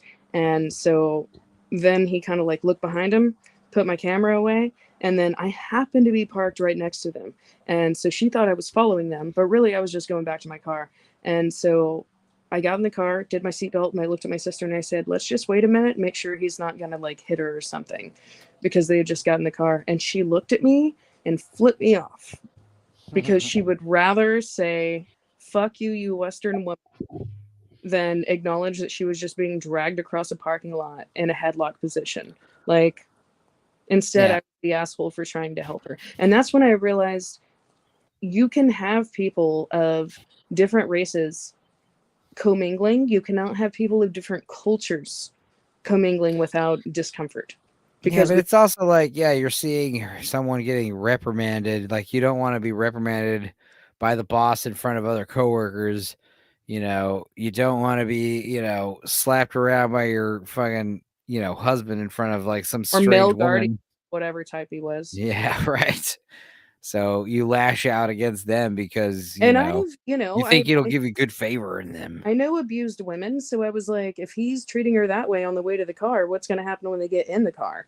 And so I just told my sister, let's just wait a minute, make sure he's not going to hit her or something. And she just flipped me off. And I was like, she was defending her culture, and it was like, fuck you for trying to, judge us. And it was just like, whoa. And then I realized, like, we have an actual culture clash with people who come from countries where they've never ever seen anything like the West, and then they come here and then they just they're still mad, like there are a lot of countries that they sing songs like Death to America. It's just a taken for granted thing that we suck. And it's even in European countries, like people don't have a very good idea of Americans, and I don't blame them if we're being honest. But to have people, like one time I was walking downtown and there was all this tag that just said Islam and had arrows. Islam, Islam, Islam. It was on every stop sign. It was on all the sidewalks. It was everywhere. And it was like, why? Why are you tagging all this stuff? Why don't you just have your mosque, and that's fine. People can go to it. But instead they just had to tag everything, like as if they were marking their property. And being up there made me realize that people can be homogenous in terms of ethnicity. People cannot be homogenous in terms of culture. And you can't force it. Like, you can't force it on people. Because the more you force it, just like a child, if you tell them not to do something, the more you force something on somebody, the more they're going to do it. Like, if I tell you right now, do not think of an elephant. Whatever you do, think of an elephant. Well, it gets complicated because, like, you got people who are literally taught, like, their religion is that, like, Westerners or Gentiles or whatever, Christians, they're like evil, they're pigs, they're they're literally taught that, they're fucking, it's crazy. They still be around them. Yeah. Which is weird. Well, on that note, folks, I get.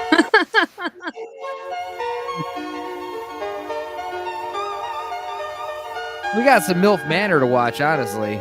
We do. And I want to get in a spiral about international geopolitical national politics was one thing. International politics is like, that's the thing, is like we gotta save America first, and then all the other countries can follow suit, hopefully. But anyway, we the point is example again. That's what it comes down to. We got to be an example again. We gotta lead by example, individually, communally, and stop killing nationally. Yeah, don't kill people unless they're trying to kill you. If they're trying to kill you, all bets are off. I think that's a bipartisan message that we can end this podcast on: is let's not kill people. Yeah. But all right, it was fun. Thanks for having me. Yeah, no problem. Thanks for having us. If anybody watched this all the way to the end, thanks for being open-minded and listening to stuff. And yeah, I mean, reach out if you want to. I hope it was cathartic. And cheers. Cheers indeed. Come back next week for Tales of the Dorkside. We'll be doing a Last of Us special. This was our semi biannual political episode. All right, whatever.